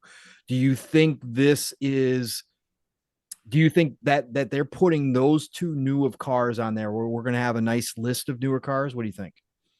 I think they'll start trickling them in. They're going to have, I would say, a good number of 2018 and newer cars. Okay. A nice number of 2020 and newer. Those cars being as new as they are, they'll probably be somewhere in the 20 to 30 range on the car list that are close to that newer spectrum. But I think what they'll start to do is like every month we'll probably get it, depending on the car pass setup. The free stuff that they'll add is probably going to be 3 cars every month. At least 1 or 2 of those 3 are going to be new. We may even get as many as 6 a month outside the car pass that, you know, if we get the full 6, at least 2, if not 3, are going to be like I would say 2020 and newer type stuff. Race cars, regular cars, and everything in between kind of thing. So yeah, we'll get a lot of newer stuff. It's just that we're still going to have 400 cars that are probably prior to 2017. But we'll have 200 plus that are 2018 and newer, which is better than what you could say for GT7. Okay. All right. Fair enough. Were you excited about the Cadillac and the E-Ray? Oh yeah. Finally, GM is on the cover. Yeah. Awesome. All right. Let's get everybody out of here. Appreciate you extending the show for longer. No problem. I had to get Fuzzy's thoughts on Forza. Matt's trying to go eat. No, I know he is. I know. I know. No, well, maybe. Yeah, Oh, no, then we just eat should talk about the Oh my god, our good Lord Savior, Dead man walking. Here comes Psycho. What? Todd Howard. We gotta Todd. talk our good Lord Savior, Todd Howard, on God how Howard? God? What is his yeah, name? he Amen. is going to make such an amazing game with Starfield. And Yep, he sure is. Psycho, tell by everybody where they Elder can find you. Scrolls 6. You know, the origin of Starfield dates back. Just kidding. All right, guys. Good night. Where can everybody find you? Tell everybody where they can find you, Psycho. Yeah, you can find me on this lovely podcast every Monday and Friday nights, and you can find me on social media under Psychonauts 8, where I'm trolling the out of some freaking ponies, and they have fucking meltdowns, and I'm here for it, all about it. Yeah. So thanks, Xbot. Yeah. Appreciate you. Yeah, that's what I'm here for. Pong Soul. I'm What going out the of hell are order. you I doing? don't know. I looked at Holy shit! I looked was at like, Fuzzy's whoa. icon and I said Pong Soul for some reason. I'm so confused right now. I don't That's know who really to. Weird. I know it is. I'm like, I think I'm having a stroke. I need to go. Yeah, I was eat. gonna say it's your heat smell stroke. toast? Having heat stroke? Fuzzy, where can everybody find you, bro? It was awesome being on here with you guys and everybody in the chat. For those that want to hear my rambles and rants on anything gaming related, just follow me on Twitter, Fuzzy_Belvedere.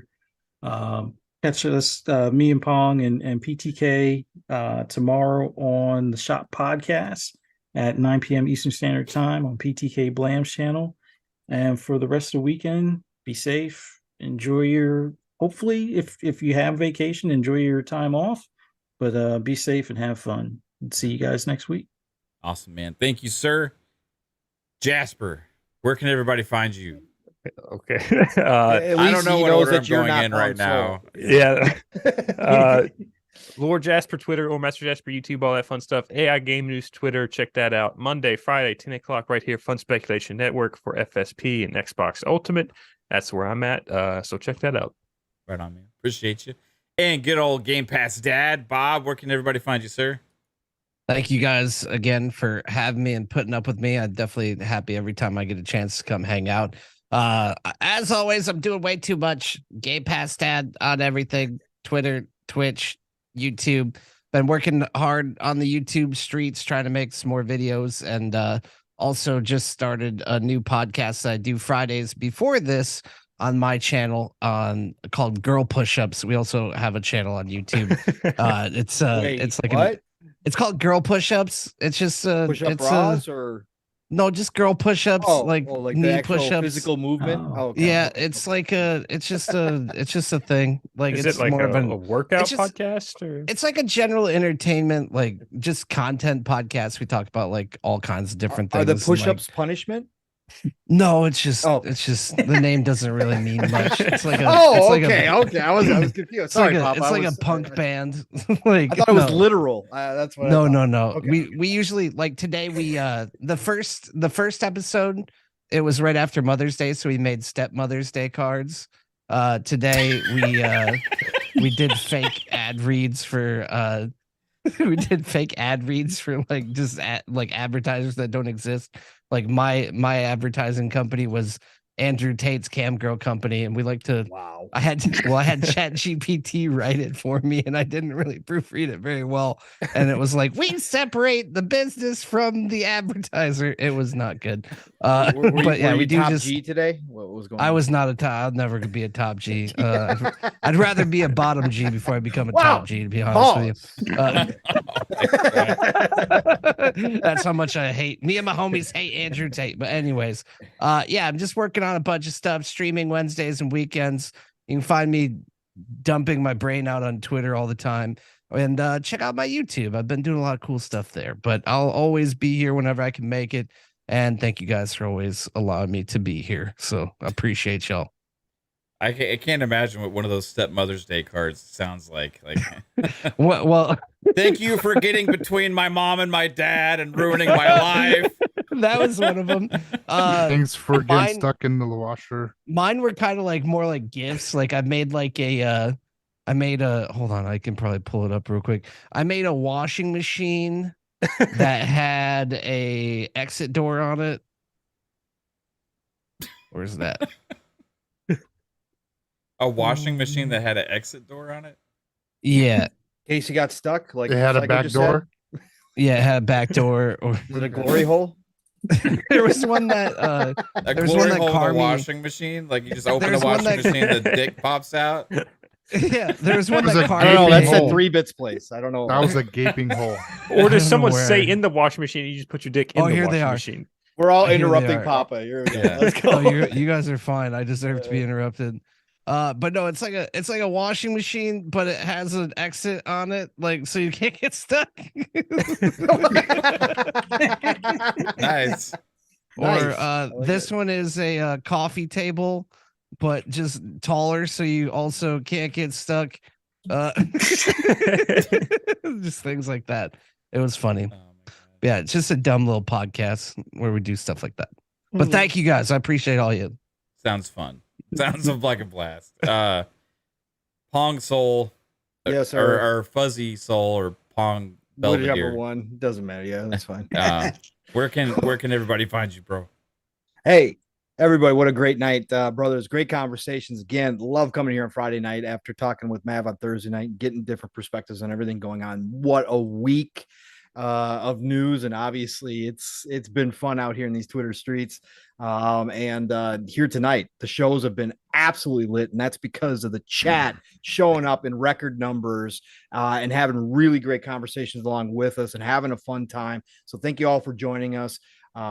As you always do on Friday nights, but we're getting bigger audiences, which is fantastic. So thank you all for being here. All love and respect to you.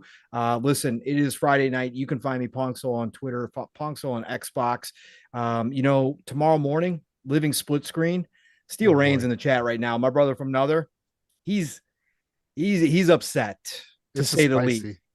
He was upset earlier this week with people claiming that multiplayer wasn't needed and that they should take it out of games, and Sony doesn't need to do that. And he posted some stuff. And then on top of that, today he had his one game that he's been looking forward to in Factions 2 For 6 years. Yes, for 6 years. No, literally, this man was a faction sweaty. Okay. So that's the game that he was waiting for Sony to get done with. So tomorrow is going to be special. Living split screen, the end of season 2 as we roll into season 3. It is my birthday tomorrow as well. So tomorrow morning's going to be fun, to say the least. 3+ hours, buck up tomorrow. We're all getting sleepy now. It's my birthday tomorrow, everybody. So fuck off.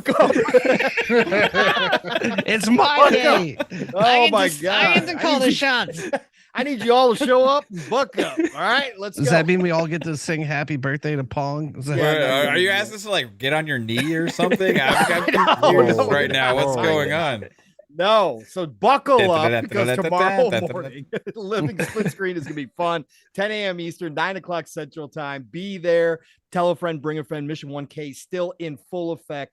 So it's going to be a special show. And then, of course, tomorrow night, the Shop Podcast, PTK Blam, Fuzzy Belvedere, myself, and of course, the one, the only, the other brother from another, 3-Bit is going to be dropping by. So we're going to have a fun conversation tomorrow night. That's 9 p.m. Eastern, 8 o'clock Central Time. The Shop Podcast over on PTK Blam's channel. You know what, everybody? Get out there, enjoy this weekend. If you're in the U.S. And you celebrate Memorial Day and you get an extra day off, enjoy the long weekend. Obviously, remember what Memorial Day is for, remembering the service members. So please do that.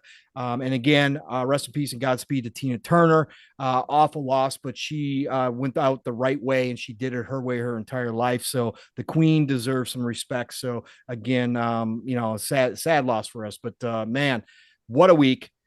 It's the golden age of gaming, people. We are in showcase season. It has begun, kind of began on a whimper, but we're going to see some big stuff coming up here. And we got Diablo next week. Get out there, play some games, play what you love what you play, and I'll talk to y'all real soon. Mav, get us out of here, brother. I almost forgot a super chat. I apologize to Cedric H for leaving it hanging this long, but I see it, and I'm going to make sure I get to it. Cedric H hit us with a $5 super chat. And earlier when we were talking about the random surprises and stuff, X-Men Legends 3 would be his pick.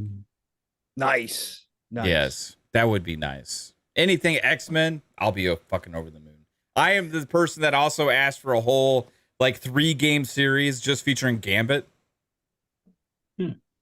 I don't think it's ever going to happen in a million fucking years, but it would be amazing. You got Jay Rambert's $10, right? Yes. He was the last super chat. Okay, I got that one. I had skipped over the Cedric, so I had to make sure I got that. But I appreciate you, everybody, and I hope you're having an awesome night, and I hope you have an awesome weekend, and I hope you have an awesome Memorial Day. And if you are listening on audio as well, make sure you leave us a review. It greatly helps people find us on Spotify or Apple Podcasts or wherever you listen.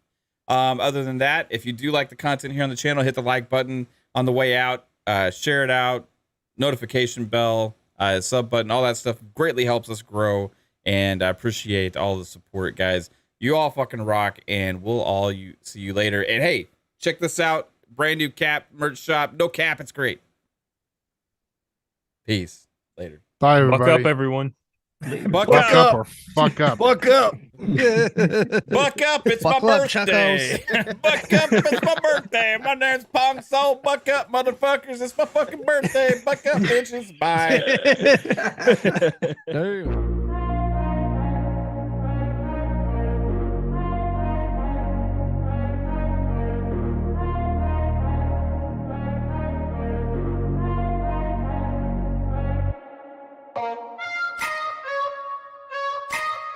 Oh.